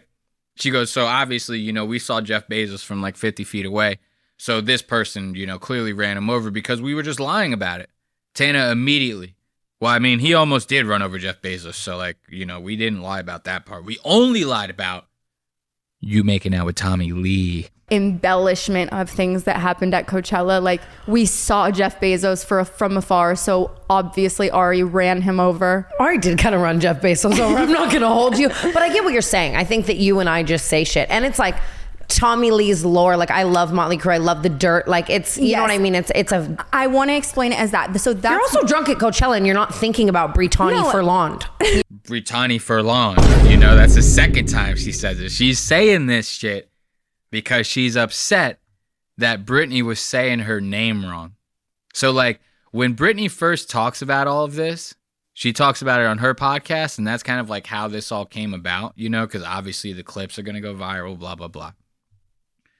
And the whole time Brittany's bringing this up, her and her co-host are saying Tana's name completely then wrong. I started to get kind of worked up because I was like, I want to know why you would say that, right? So then I DM'd Tana because Tana and I follow. You hear that, Tana? I DM'd Tana, you know, because Tana, she says it twice in the span of 5 fucking seconds. I DM'd Tana, and Tana said, it's Tana Mojo, Tana Mangu. Whatever name you want to choose for her, the first part is always going to be Tana. I don't know how people get that wrong. Like, how many people have you met named Tana? Like, that's actually crazy to even think that would be your name. Know why you would say that, right? So then I DM'd Tana because Tana and I follow each other, and I was like, "Hey, babe," and they're on tour, and I was like, "Hey, can you message Brooke and let her know to check her DMs because I just asked her a question." And I messaged to Brooke, and I was very nice, and I said, "Hey, can you just clarify why you say you kissed my husband in this vlog?" And I was nice because I was like just confused, you know. And she was nice. She was confused. She's being disrespectful. She's saying this goddamn girl's name wrong. And now watch, they're both gonna say the names wrong. This is kind of crazy because Brooke and Tanner are gonna talk shit about this in the show. And then she also said, like, she's like, I don't know. I mean, you know, people are at Coachella, they're drinking, they're doing drugs. And, you know, I'm not trying to make excuses, but, like, I mean, she was like, I don't know why I didn't say I was just kidding after that. Right, because she literally just says, I just kissed Tommy Lee. It doesn't sound like a joke. It's not like, and Tana's like factually saying like, Tana, again with this Tana, you said it wrong too? We just saw these people, you know what I mean? So like, was it also a joke? Did they not say Jeff Bezos? I have no idea, babe. I was just like, look, she brought up the same point. I actually didn't even catch that until right now. She brought up the same thing I just brought up. How, like, if the Jeff Bezos story was true, why would the Tommy Lee story not be true? You're supposed to be embellishing all this, right? So this girl, and this is what's crazy about this. Not only just the fact that she's, like, saying the name wrong. Like, that's kind of funny, I guess, but it's not hilarious. And this next point is not really going to be hilarious either, but it's kind of just, like, goes to show you how hypocritical people can be at times like this.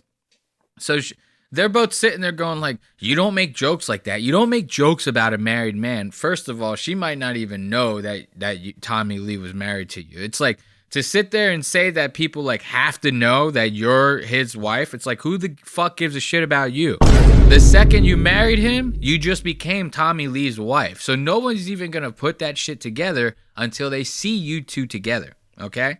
That's how that shit works. You're dating a guy that's 100 times more famous than you. You're going to have to live with that. Then second of all, to sit there and like try to, oh, it's not a joke. Like, I would never make a joke. Like, you're trying to tell me you never made a joke to anybody that you would fuck the shit out of Brad Pitt? You never made that joke one time? You never made the joke saying that like you would jump Tom Hardy's bones? Like, these are married men, you know? So I guarantee you people, including yourself, have made these types of jokes before. You know, these are not like weird jokes to make. It's like, would I be crazy to say like, oh man, I would love to get with like, I don't know, who's married? Like, oh, we're talking about Brad Pitt. I would love to get with Angelina Jolie. Like, she's hot, right? It's not like crazy for me to make that joke, even though she's married. It's like, she's famous. It would be crazy if I made that joke about like my brother's wife. That would be crazy, right? That would be out of pocket. To sit there and joke about somebody that you know you're not going to ever come in contact with, it's not that big of a deal. And despite the fact that Brooke's a wee bit famous, trust me, it doesn't mean that she's just going to get access to Tommy Lee anytime she wants. And if Tommy's as loyal as you say he is, then you shouldn't be worried about it. See, this is what I'm talking about. But they just continuously say her name wrong. You know, they're both really nice, and I'm like, okay, I get it, misunderstanding. And like, I've kind of like stopped trying to fight the fight because I'm just like, I don't want to have enemies, I don't want to have like drama, but I'm just like, you know, guys, like when you say stuff online publicly, like it can really hurt people or it can really like, you know, cause. So it's like, I don't know, I just want people to be more careful, more, I don't know, whatever. I'm such a victim. I'm such a victim because my husband is literally a sex symbol, and I'm getting mad that people joke about wanting to have sex with him and his giant wiener. I'm like, yeah, I mean, if you're making a joke, just let there be a punchline. or say like, or say maybe like, just kidding, I didn't, or something. But yeah. I just saw him. That was in the distance. Yeah. I mean, that was like definitely a social media snafu. Yeah. And you know, like I said, I've never met either of them personally. I don't know how they are as people. You know, so and Tana's always been very nice. Tana, what the fuck is that? Nice to me. So, but yeah, that was definitely like a I got worked up, and then I started like questioning my husband, which I felt really bad because I started kind of putting heat on my husband, going like, "Did you?" You know, my husband's sitting here going, "I've never even seen this person," you know, like, and I felt so bad for my husband because I was being like. Then I started to get all, you know, how I get. Well, you got scared. Yeah, I get just like, why is this person saying this then? Why would they just say that out of nowhere? And then I realized people sometimes just say stuff, right? Well, you have to look at that person's track record. Yeah, people just say stuff sometimes, and you just got to go like, okay. What was that supposed to mean? You taking digs at fucking Brooke right now? Huh? Like, I trust my partner, you know, too. So that was like definitely a social media. And that was recent. That was like 2 weeks ago. Listen, you're keeping the peace, so I'll bite my tongue. Yeah, I'm definitely keeping the peace. Also, just because of everything that happened today, I am in. You're keeping the peace, so I'll bite my tongue, she says. What the fuck kind of shit is that? And she even, this is the funny part. I didn't get to show it to you, but that same Brittany, the blonde one, she even went as far as to say, like, well, that's just how Tana is. Like, I know how Tana is. She just says stuff, you know? So she's probably joking around. Like, she even went to give her the benefit of the doubt, right? And then Tana and Brooke, they got some shit to say about that. You know what I mean? But before they do, Brooke ends up mentioning how she had another run-in with Tommy Lee. Don't do this to me. Like, it absolutely did not happen. It is not true at all. And they're so cute. That's the thing when I because she DM'd me and I was like, ooh, Brittany Verland just DM'd me. Brittany Verland. She's still pissed about that name. Right? Tana. I love Tana. I'm just kidding. But I saw that's crazy, dude. I just looked in the viewfinder. When I saw she DM'd me, I love her. I love her and Tommy Lee. I keep up with all of their lore, like his little gardening shtick and like all the stuff that they do. And her TikToks about him being her husband and like she's funny as fuck. Like, see, I think if I had been more her. hip to that, I probably wouldn't have made that joke. But in my head, it's like, well, I shouldn't say that, but he's Tommy Lee. Yeah. In my head, honestly, in my head, I barely even think he's alive still. Like, I just think, I think he's just like a legend. You know what I'm saying? But then listen to this. Listen to my luck, Tana. Gotta love that. I love like when people take the jabs back in a lighthearted, joking way. It's all just for fun. You know what I mean? Don't take your name too seriously. Tell me why I'm on a fucking JSX flight the other day and I land at the JSX airport. There's not a person there, not a soul. I saw a tumbleweed go by and the only fucking person sitting there is fucking Tommy Lee. Are you trying to tell me she didn't fuck this guy? Are you trying to tell me she didn't fuck this guy? Come on, man. She runs into him again at an airport. You know she got down in that goddamn bathroom, bruh. I swear on my life, I literally... Imagine right now you just double down. You're like, and after we fucked in the bathroom. Told you. I'm fucking kidding. But in I'm my head, like, kidding. this was after the clip is already like going around and I'm already like, I don't want to be involved in anything like that online right now anyway. So I'm like, oh my God, like, God forbid he looks at me and like knows what happened. So then I thought about it. I'm like, should I go up to him and apologize? And then I'm like, absolutely not. Absolutely not. So I literally just like fucking sleuthed out of there so fast, and that was the end of it. But On a Brittany, I serious did note- not kiss your husband, and I am sorry for saying that. I thought it would be like automatically everyone just knows that that's like my humor funny, and it's silly. a joke, but it's not a joke. But you know what? I'll say something really quick about her co-host. Ooh, she's pissed now, boy. Look at the face Brooke got on her right now. She's about to go off because remember I told you the co-host was like, well, that's just the way that Brooke is. Like, I understand that that's just the way that she is, right? And now Brooke's going to be like, well, if you knew that if you knew, then what the fuck is this? Listen. Her co-host, I'm sorry, is sitting there and she's like, well, it's Brooke Schofield. You know, she just makes things up. And I'm like, ouch, first of all. And I'll raise you this, okay? If you know that tidbit of information, then you know that it is pronounced Tana. And so I will say she should have corrected, if she is so knowledgeable about the canceled podcast, she should have said it's actually Tana Marie. God damn. Brooke not liking that, dude. I love that. I love seeing her like really go out of her way for her best friend, because usually chicks are like going at each other's throats. You know what I mean? It's like very rarely you see girls nowadays like really best friending it up with each other, you know? They're all in competition, I feel like. You know, so this is nice. This is heartwarming to see that she's going this far out of her way to defend her friend, you know? And I thought that was lovely. Let's give it up for Tana Mojo and Brooke Schofield and the whole Tommy Lee debacle. Don't worry, Brooke. I believe you that you didn't actually make out with good old Tommy Lee. But now that we're done with all that, we're starting to get into the final stretches of this episode. And that being said, I want to talk about a little bit of Tony Hinchcliffe. You know what I mean? Tony is someone that we talk about on the show a lot. If you're not familiar with the show, we cover Kill Tony fairly often on the show. The reason why we do that is because it kind of just seems like a humiliation mill, almost in a way. It's the basis of the show is it's basically a glorified open mic. Everyone that comes up gets 1 minute of stand-up comedy uninterrupted. And then basically they're supposed to like interview you, quote unquote. They end up just roasting the fuck out of you the whole time. Every now and then you get someone who's good. They'll give them some good words of advice, but these are like once in a blue moon type of events happening on the show Kill Tony. It's mostly just people getting chopped the fuck down. This is not a format that I typically enjoy, especially when it's people that are actually trying to make their dreams come true. Yeah, a good amount of them probably just want to be on the show because it's so popular, but there's also probably a decent amount of them that actually want to be comedians, and you literally might be like fucking humiliating these guys out of like motivation or inspiration, and that I don't really get a big kick out of. Recently, Tony has kind of gotten into this little bit of like a canceling, you know, because of his whole insult comedy shtick. It's very ironic that the thing that made him famous in the first place is going to be the one thing that takes his ass down. Recently, Tony was picked to speak at a Donald Trump rally, right? If you're familiar with these Trump rallies, you're familiar with some of the wild shit that's said at him. You know, Trump's either coming out with some crazy ass one-liner that's going to go viral and get quoted on every news station out there, or one of his speakers is just going to completely put their foot in their mouth. These are things that happen very often. And it's not just one-sided. This is happening on Kamala's side too.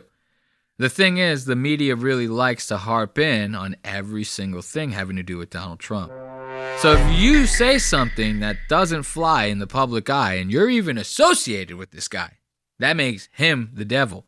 And that makes you even more of a devil for wanting to say or do the things that you were going to be doing in conjunction with Donald Trump. And this is what Tony's going through right now. So, like I told you, he got picked to speak at a Trump rally. He spoke, and he happened to say a very, very derogatory joke during it. And that has been getting him in a lot of heat lately. So let's start with showing you. I want to take you on a little bit of a ride. I want to show you just how much Tony is in support of Trump.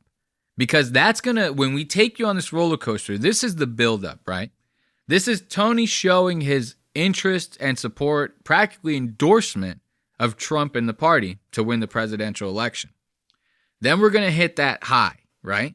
That high is going to be him speaking at that rally, that Trump rally.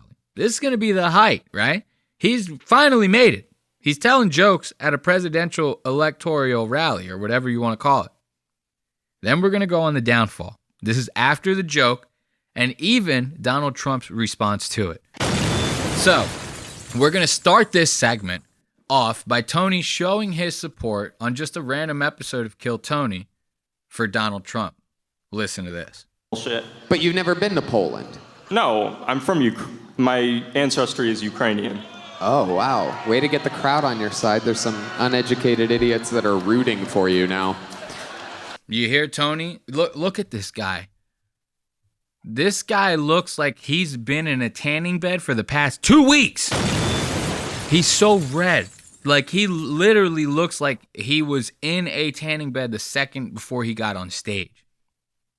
So this fucking skinny Kool-Aid man twink looking dude with this golden microphone is already starting to come at the crowd with some zingers. You know, they bring up the Ukrainian support for the war. Ironically enough, we just got done talking about a little bit of that. And now he wants to sit there and go, oh, we got a couple of uneducated losers in the crowd cheering for Ukraine. Yeah. And it's flabbergasted. It's unbelievable that you would have some uneducated losers still wanting to dump money into this. And this is kind of where we're at right now. So let's listen. Let's let him finish it out. Crowd on your side. There's some uneducated idiots that are rooting for you now, not realizing that that country's stealing our money. Yeah, they are. Yeah. Oh, look at that. Look at Harlan. Watch. Look at Harlan. Tony says this, and Harlan's like, brother, I still got a career that I'm worrying about, dude. What the fuck are you saying this shit on there for? And Dr. Phil, Adam Ray playing Dr. Phil, thinking the same shit. Yeah, they are. Yeah. Look. Oh, look at that pop from the crowd. Look at Harlan. People are starting to walk out and shit. Almost seems like we should Oh, stop no, they're donating sitting. to... They're sitting down. My bad. So they get a little pop. Harlan's not feeling this. Look at that pop from the crowd. Almost seems like we should stop donating to needless wars. Am I correct? If only there was a candidate for that coming up in November. It's a no-brainer. Do the right thing. Tell your friends. If only there was a candidate for that. It's a no-brainer. Do the right thing in November. Tell your friends. This is like that. So see how supportive Tony is of Trump right now. This is before the rally. This is before the joke.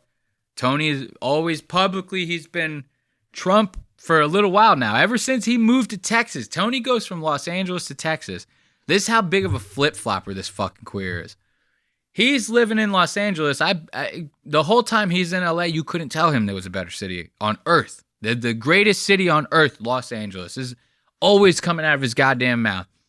I built my whole career here. I started Kill Tony in the comedy, the store, and I went, the whole thing. LA is the greatest. The second this guy goes to fucking Texas, all of a sudden he's like buying big belt buckles. He's getting guns. He's wearing these weird vests. Starts wearing scuba gear underneath them. Very, very tight outfits this guy's got going on. He changes up real quick. This is not someone who could be trusted. I'm surprised he hasn't gotten rid of Red Band yet. Because Tony strikes me as the type of guy that once they really, really hit it big, like they're doing great now, don't get me wrong. Once they really get that huge shot, would not surprise me if Tony finds a way to weasel Red Band's ass out of it. Just like the dude did with McDonald's. You ever see that movie, The Founder? This guy ended up working with these two that created, they were the founders of McDonald's, swiped the business out completely from underneath them. Fucked their whole lives up. This is Tony. I picture this for Tony and Red Band. So now we just got a glimpse of the unequivocal, or whatever you want to call it, the undeniable support of Mr. Hinchcliffe for Donald Trump. Now we're about to have the pleasure of listening to him speak. Listen to this. Wow, isn't this special? 17 years ago, I was sleeping in my car behind the Comedy Store in LA, and I'm proud to say this is my 4th time performing at Madison Square Garden, the most famous arena in the damn world. The American dream alive and well right here. This is very different than where I'm used to performing, though. I'm used to nighttime with people drinking. Look, I'm surprised he didn't go off on a whole thing and be like, I'm not used to performing like this. I'm used to Madison Square Garden actually being sold out. And there's just one stage and I'm the only one with all the attention. Yeah. Like, this is what he's saying right here. So he knows that wild shit's going to come out of his mouth. He's still willing to take this risk. And he's trying to warn the audience about this to like soften the blow, as if it's not going to go the way he suspected it would go. So he's going to keep making like that kind of small talk. Like, I'm not used to this. We could be doing like I could be doing like roast jokes on a different stage, He starts trying to pander to the audience. Tells a couple of jokes, a little bit harmless, but they're very not funny. Tony's stand-up has always sucked. People love him on the show, but his stand-up has always fucking sucked ass. So now he's going to tell a couple jokes. Now he's about to hit us with that Puerto Rican gold. Listen to this. And, used to be able to tell people to Google stuff. My mom's a boomer in the state of Ohio, and there's no convincing her of anything. She's eating the cats. She's eating the dogs. They're eating the pets up there. Listen to this fucking idiot. This is his stand-up. So, Sorry, let me finish out my rip for that. So listen to this guy. He says, you used to be able to Google stuff, man. You can't tell these boomers nothing. Like my mom's out there living in Ohio, and she's just, she's completely turned. She's eating the dogs. She's eating the cats. What are you saying? Are you saying that like your mom is like a Haitian? Because there was like the Haitians that were out there they're eating the dogs. You remember the Donald Trump quote? They're eating the pets, So he's trying to make this joke. There's no connection. Like, why would your mom just all of a sudden start eating dogs and cats? What's behind that? This is the genius. This is the comedic genius of Tony Hinchcliffe. What dots are you putting together for that stupid fucking joke? And I almost feel like this Puerto Rican joke was kind of almost like his way of trying to throw like a shock factor in there because he's starting to lose the goddamn crowd. You'll hear this term with these comedians. He's losing the crowd. This is what's happening with Tony. I feel like maybe he might have done this out of desperation. It is absolutely wild times. It really, really is. And, there's a lot going on. Like, I don't know if you guys know this, but there's literally a floating island of garbage in the middle of the ocean right now. Yeah. I think it's called Puerto Rico. Puerto Rico? A floating island of garbage? You calling it Puerto Rico, motherfucker? You have any idea who's on this microphone right now? The host of Lost Ox Media, but we're Puerto Rican as fuck over here. Okay? Boricua. We got Boricua. So this guy, this is like the joke that America's going crazy about. I'm going to tell you right now, this joke ain't shit. It's not funny, yeah, but it's not like offensive either. This is the thing that people got wrong about this joke. Let's hear it one more time. I'll explain to you why this joke is actually not offensive. This is coming from a Puerto Rican guy. So listen to this. Really, really is. And, there's a lot going on. Like, I don't know if you guys know this, but there's literally a floating island of garbage in the middle of the ocean right now. Yeah. I think it's called Puerto Rico. Okay. All right. Okay. We're getting there. We're getting there. No, you're not. You're not getting there. Anyone who laughed at you probably heard just like some verberations of like 5 racist guys in the crowd that laughed. Everybody else was kind of like, oh man, what the fuck was that? But here's why the joke is not racist. And I'm not doing this. I'm not saying all this to defend Tony. I'm saying this because there are other reasons why you should hate Tony. This is not the reason why you should hate Tony. Trust me, there are 1,001 reasons to hate this guy. This is not it. This joke is not offensive because it's true. Puerto Rico has a huge landfill problem. It's a very small island. A lot of people are moving there. A lot of like rich people keep moving there for like tax reasons and stuff, right? So the more people that go there, the more garbage it's going to produce, the more the landfills are going to fill up. Eventually they're going to overflow, and that's exactly what's happening right now. And then you have like hurricanes, different things like that sweep through places like Puerto Rico. If not hit directly, they get hit with a lot of the, I don't know, like the fucking, they just get hit like with storms and stuff like that. If they don't get hit with like tornadoes or whatever directly, they get hit with the storms that like surround them. A lot of winds, different things like that. So the island tends to get beat up a lot. And when these things tend to happen, a lot of garbage gets washed back up on shore. Enough to where at times it lines the coast of Puerto Rico. So it would almost look like it was like buoys made of garbage that are the only thing keeping the island afloat. So if you were somebody who did like even a fucking smidge of research, you would know that about this joke, and you would know that it's retarded. It's not offensive. It's just a dumb joke. It's like a middle school classroom joke. You tell this type of shit to like, and I say this every episode, at least one jamoke gives off this vibe every episode. This dummy. This is like the type of joke you tell, and someone pops out from the background and goes, oh, this is the type of joke. It's not some fucking a comedian who's supposed to be at Tony's level telling a joke like this. That shit sucks, but it's not offensive. You just have to know what the fuck you're talking about. So America ends up going crazy off this joke.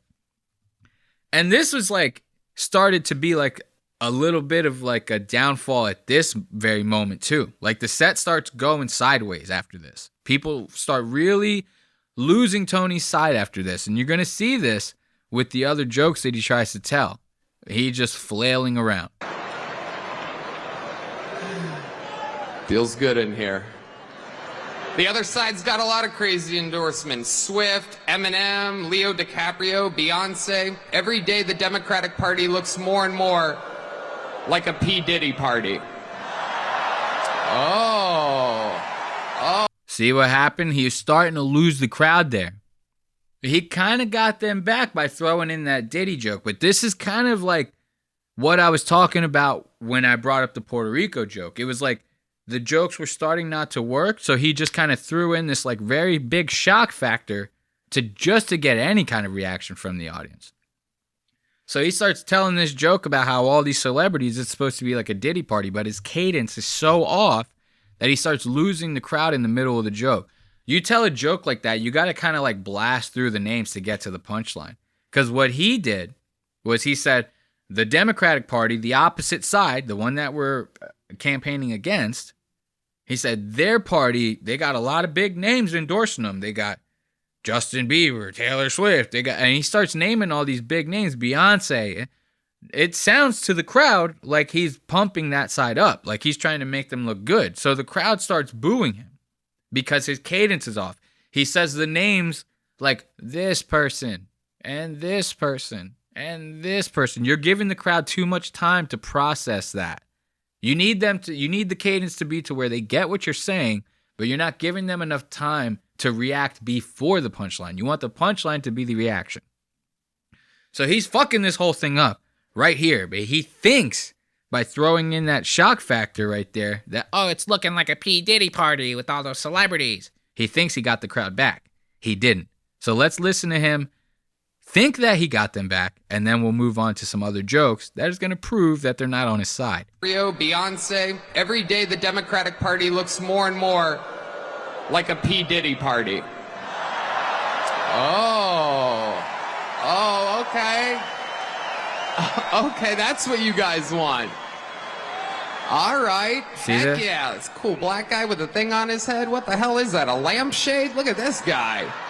Oh. Look at him trying to pen. He's like, man, we really biffed it with that Puerto Rico joke. Let's see if we can win the black vote. You know, so I'll do some crowd work with a black man and see if that saves this set. It doesn't, okay? You lost them. You lost them a long-ass fucking time ago, okay? It's a long time ago you lost him. Listen to the jokes that he keeps trying to pull out of his ass to save this goddamn set. Hillary Clinton said that this is a Nazi rally here today.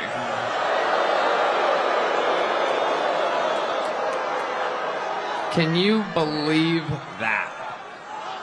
For the most anti-war president of my entire lifetime, and she calls him Hitler.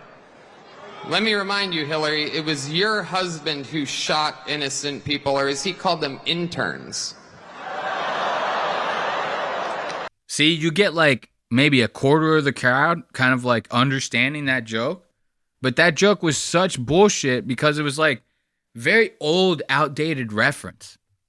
You know what I mean? Like a lot of people that Trump's trying to win over in this crowd probably don't even know the whole story behind Bill Clinton and like Monica Lewinsky and all the stuff that Clinton did. You know what I mean? They're like at like George Bush, Obama era, like forward, you know? Nobody's talking about George Bush anymore. So he's sitting there trying to make these jokes saying, oh, well, Hillary Clinton's talking about how we're Nazis, but her husband's the one that actually killed people. He got his dick sucked in the Oval Office. Okay, so you had like 15 people in a crowd of 20,000 that actually understood that joke. Great. Like that's just fucking stupid. We're going to end this part of the segment on a good old bomb by Tony. This is like an epic level bomb. This one's like you actually almost hear crickets in this. Watch. I mean, it's just obvious to me who the right candidate is. There's a guy out here dodging bullets. It is unbelievable, right?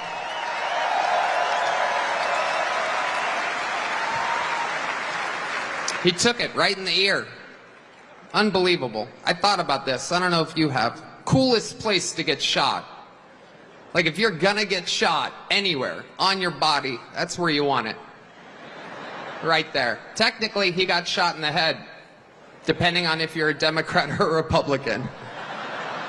Right? If you're a Democrat, his ear was grazed. You see? Listen to the fucking silence. Look at this loser's face. Trying to like he's praying for any kind of reaction out of the crowd. Especially because he's sitting there doing this like, oh, well, Democrats are like gay. You know, like every Democrat is gay. You know, it's funny. I don't have like any kind of political affiliate. Like I don't consider myself a Democrat or Republican. Once again, I say it a lot on the show. I don't care enough to do that whole thing, to be like, I'm this, I'm that. I strongly identify with that. I got bills to pay, goddammit. So it's funny. I'll say stuff on this show. People will comment and try to like throw insults at me and be like, that's a typical Democrat fucking that's a typical Democrat take you got going on there, buddy. As if that's like the biggest insult. It's like people are trying to use Democrats as like a very derogatory term now because they're very soft, pussy-style men. It's like, okay, that could be one thing, you know. But to make fun of, like, to try to, like, generalize them and do it like that, it's a very cucky move, in my opinion, you know.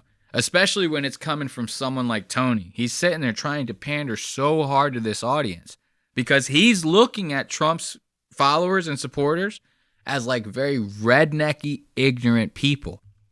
And the crowd is starting to pick up on that. They start to notice that with some of the jokes as Tony's telling. And then when he starts saying this stuff, they start not to vibe with it. And this is the result. He got shot in the head, depending on if you're a Democrat or a Republican. Right? If you're a Democrat, his ear was grazed. You see that long silence that he does? Look at his fucking face. I hate it. The face that he makes when he's just like praying for a reaction. Look at this. Democrat, his ear was grazed. Look at him. Womp womp. If you're a Republican, he survived a headshot. See what I'm talking about? This is how he views these people. He views them as very low IQ, very ignorant, stupid rednecks. Because only an ignorant redneck would view every Democrat as a sissy fag and view themselves as a hard, rough, rip-snorting guy. You know what I mean? This is the way he views these people. And this is partially, it's like, everyone thinks that, oh, it's just the Puerto Rican joke that really is like causing everybody to hate him. No, it's this whole thing.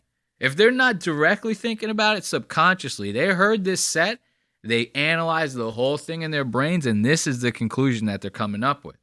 They're saying that Tony, his joke was rooted in bigotry because that's how he views Puerto Ricans, as garbage. And even though the joke itself was not meant to be that way, Tony kind of does view a certain sex of people as beneath him. If they're not rich, if they're not famous, if they're not making the same money as him, he goes out of his way to really, really like express how much better he is and how much better he's doing than everyone else. And that's why you should hate him. You shouldn't hate him because of some shitty joke that he made. Comedians always make shitty jokes. That's their job, especially a roast comic like Tony. You're going to get fucked up things that come out of his mouth. You should hate him because the jokes suck.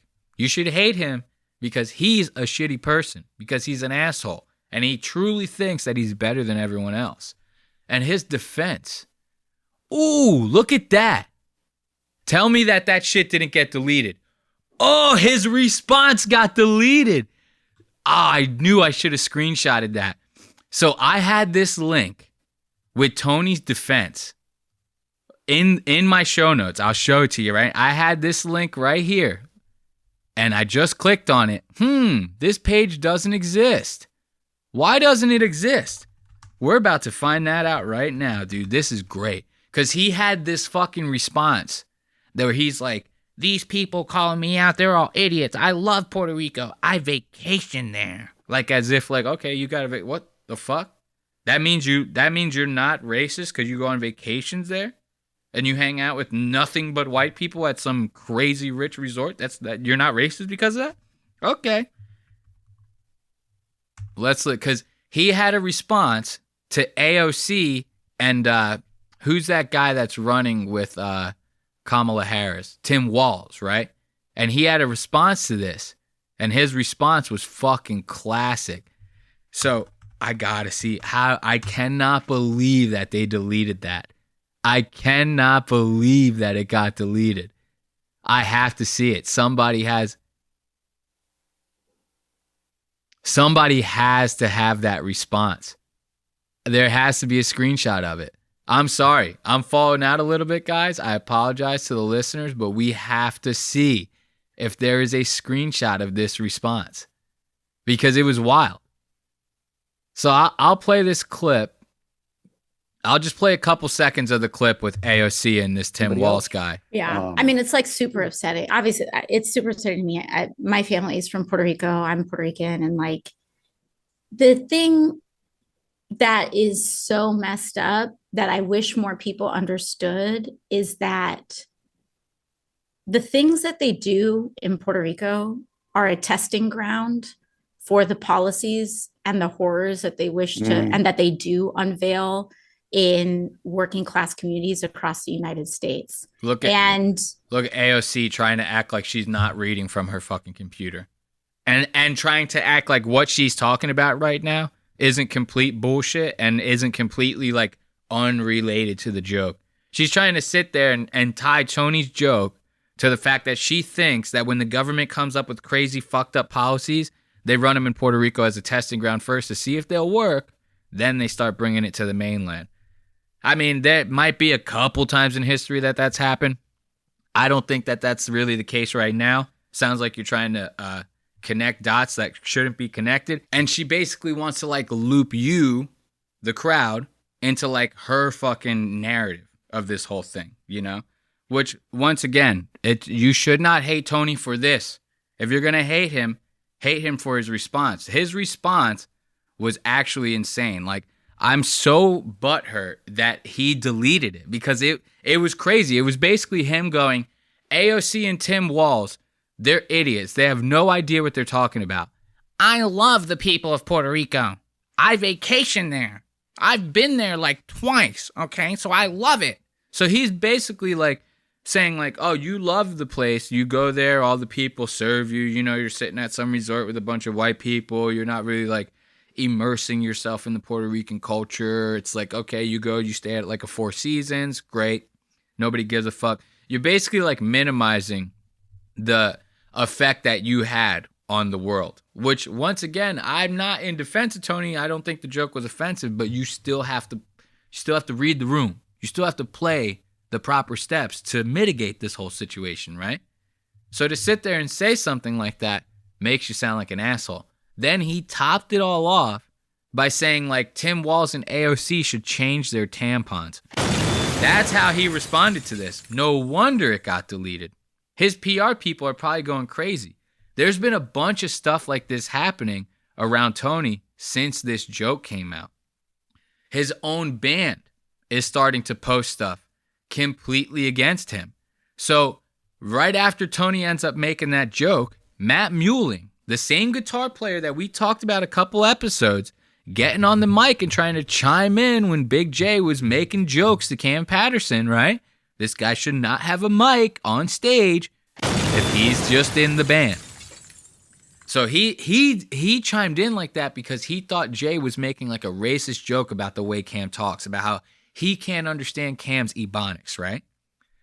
Now Matt, showing just how much he cares about these racial issues, he's sitting there posting the Democratic Party of Puerto Rico's chair, Luis de Villa Pernes, condemns the remarks made about Puerto Rico during the New York City Trump rally, and is basically sitting there requesting a formal apology from Tony Hinchcliffe.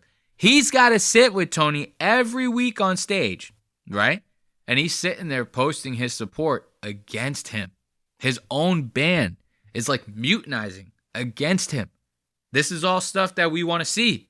Could you picture, like just imagine to yourself, if Donald Trump completely loses this election, it's all Tony Hinchcliffe's fault. Not just that. It's all his fault. It all stemmed from one joke. And because of that, people start rioting. We might end up going into a civil war because of it. Maybe this whole Ukraine, Israel, all these international conflicts will finally come to a bust, and that'll throw us into a complete and utter World War III, the likes of which we'd never seen before. Picture if all these things stemmed from one fag telling a Puerto Rican joke on stage. How funny would that be if that all this shit happened, it always because of Tony Hinchcliffe. He goes down in history as the shittiest comedian of all time. The one that actually caused the end of the human race. Would that not be the craziest punchline in hell? We'd all be at the fucking comedy shop in hell, laughing our asses off at that, while we watch Tony get double teamed by a couple of demons in the background. You know what I mean? Like, this would be, it would be the most hilarious outcome. It'd be a lot funnier than that joke he told. I'll tell you that right now. It'd be a lot funnier. And I want to, well, we'll end this part of the segment. We'll end this segment and the show on Trump's response to this. Now, remember I told you we took you on a ride. We told you about how Tony's supporting Trump. Then we're talking about the height. He's on stage telling these jokes. He thinks that he's on top of the world right now. And now everybody is fucking shitting on him. He's going down. He's going down hard. Now, what would be a good cherry on top of that sundae? Would it be the person that you were in support of the most, the person that you were so excited to help support on stage, completely denouncing you? Would that be a good cherry? I don't know. You tell me. Let's check this out. Listen to this bullshit. Show people where they were in those first 3 years of your presidency, the best growth rate in 60 years, and the people that did best were minorities in America. That's right. They did the best. And you have built this coalition. Anyway, so you have this big event at Madison Square Garden. It went on for hours. I don't even know if you were there for the whole thing. I don't know what time you got there. I was. Look, this is Sean Hannity interviewing this guy. You know, for years, I'd always heard Trump, like when he's getting interviewed and getting completely railed by like the interviewer, he's like, no, talk to Sean Hannity. Sean Hannity will tell you. I'm a great guy. You need to talk to Sean Hannity. He would say Sean Hannity's name like a million times in an interview. I never knew who Sean Hannity was. I always thought Sean Hannity was like an assistant of his or something. Turns out he's a guy that works at Fox News. So he's like one of Trump's like media shills. So this Sean Hannity guy, he's going to bring up this joke. Now you're about to get Trump's response to it. This coalition. Anyway, so you have this big event at Madison Square Garden. It went on for hours. I don't even know if you were there for the whole thing. I don't know what time you got there. I was told and made aware that you had no idea about this comedian who made comments. I have no idea who he is. Somebody said there was a comedian that joked about Puerto Rico or something, and I have no idea who he was. Never saw him, never heard of him, and don't want to hear of him. Oh my God. What the fuck? Ooh, that's got to be rough on Tony's ego. That's got to be rough on Tony's ego. You have to imagine. Like, picture, he's probably sitting at home right now, losing his mind. He's, how many sponsors are we going to lose on Kill Tony? I mean, has my publicist called yet? Are we doing any kind of damage control about this whole thing? I'm losing money. You know, this is like how I picture him at home. Now, while this whole fucking ship is burning down, Tony clicks on his TV, sees Trump on the TV. He goes, oh, okay, thank God. Trump's going to go on Sean Hannity, and he's going to defend me. Because Trump doesn't play into all that. He's a big supporter of free speech. So I can count on Trump to come to my defense and tell the world that it was not that big of a deal, what I did. And then he sees this. Picture that. That's how I picture this moment. Tony's sitting on his couch, clicks the TV on, wipes the sweat off his head and goes, thank God. Trump will take care of this. And then he hears this. I don't know what time you got there. I was told and made aware that you had no idea about this comedian who made comments. I have no idea who he is. Somebody said there was a comedian that joked about Puerto Rico or something, and I have no idea who he is. Never saw him, never heard of him, and don't want to hear of him. Ooh, that's rough. That's rough. Trump, I guarantee you, Trump probably shook this guy's hand before he even went on stage. Trump probably legitimately went into the green room where Tony was at. It was probably like, I heard your show does huge numbers, big numbers. I'm very proud of you and what you've done. And I would love to get a huge chunk of your young demographic. And, you know, because we say whatever we want over here. We don't care about the left. We never cared about the left. Okay? I want you to go out there. I want you to make a huge speech. Tony's sitting there like, yes, Mr. President, no problem. Yeah. And then he goes on stage, bombs. Now Donald Trump, I've never met that dude a day in my life. I'd never even heard of him. You know, that's got to be the craziest hit. The craziest hit to your goddamn ego. And for that, I'm voting for Trump. Let's give it up. Because if you can hate on Tony like that, if you can flip on Tony like that, you got my goddamn support. You know what I mean? I love it. So now listen, I have to hear it again. Just to hear him, we're going to end it on this right after we hear this one more time. Just to hear him go, I never wanted to hear of him. That's just so fucking funny. No, I have unbelievable good relationship with Puerto Rico and the Puerto Rican people. Who this comedian was, I have no idea. You wish he wasn't there? Yeah, I mean, I don't know if it's a big deal or not, but I don't want anybody making nasty jokes or stupid jokes. You cannot make that up. You cannot. That is so good. Not only did he denounce him, he said he wishes that you weren't even fucking there. Oh my God. That's just too goddamn good. That's too goddamn good, man.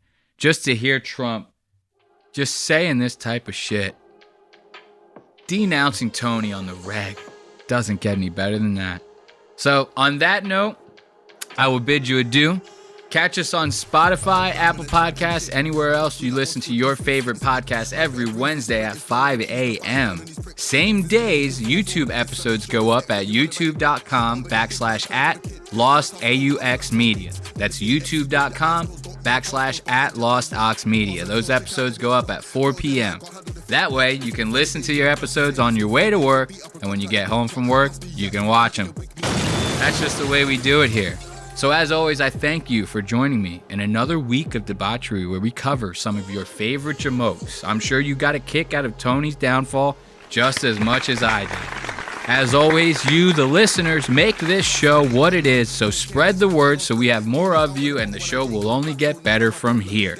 Until next time, goodbye as always and take care of yourself. Come back next week for another episode of Lost Ox Media. Man, better be careful of me. I ain't just another MC. I'll spin your clock 360 degrees, flat line on set. Melody that the scene, she got a rating. But watch that decrease. Watch your whole team get smashed to pieces. Don't puff out your chest like Reese's.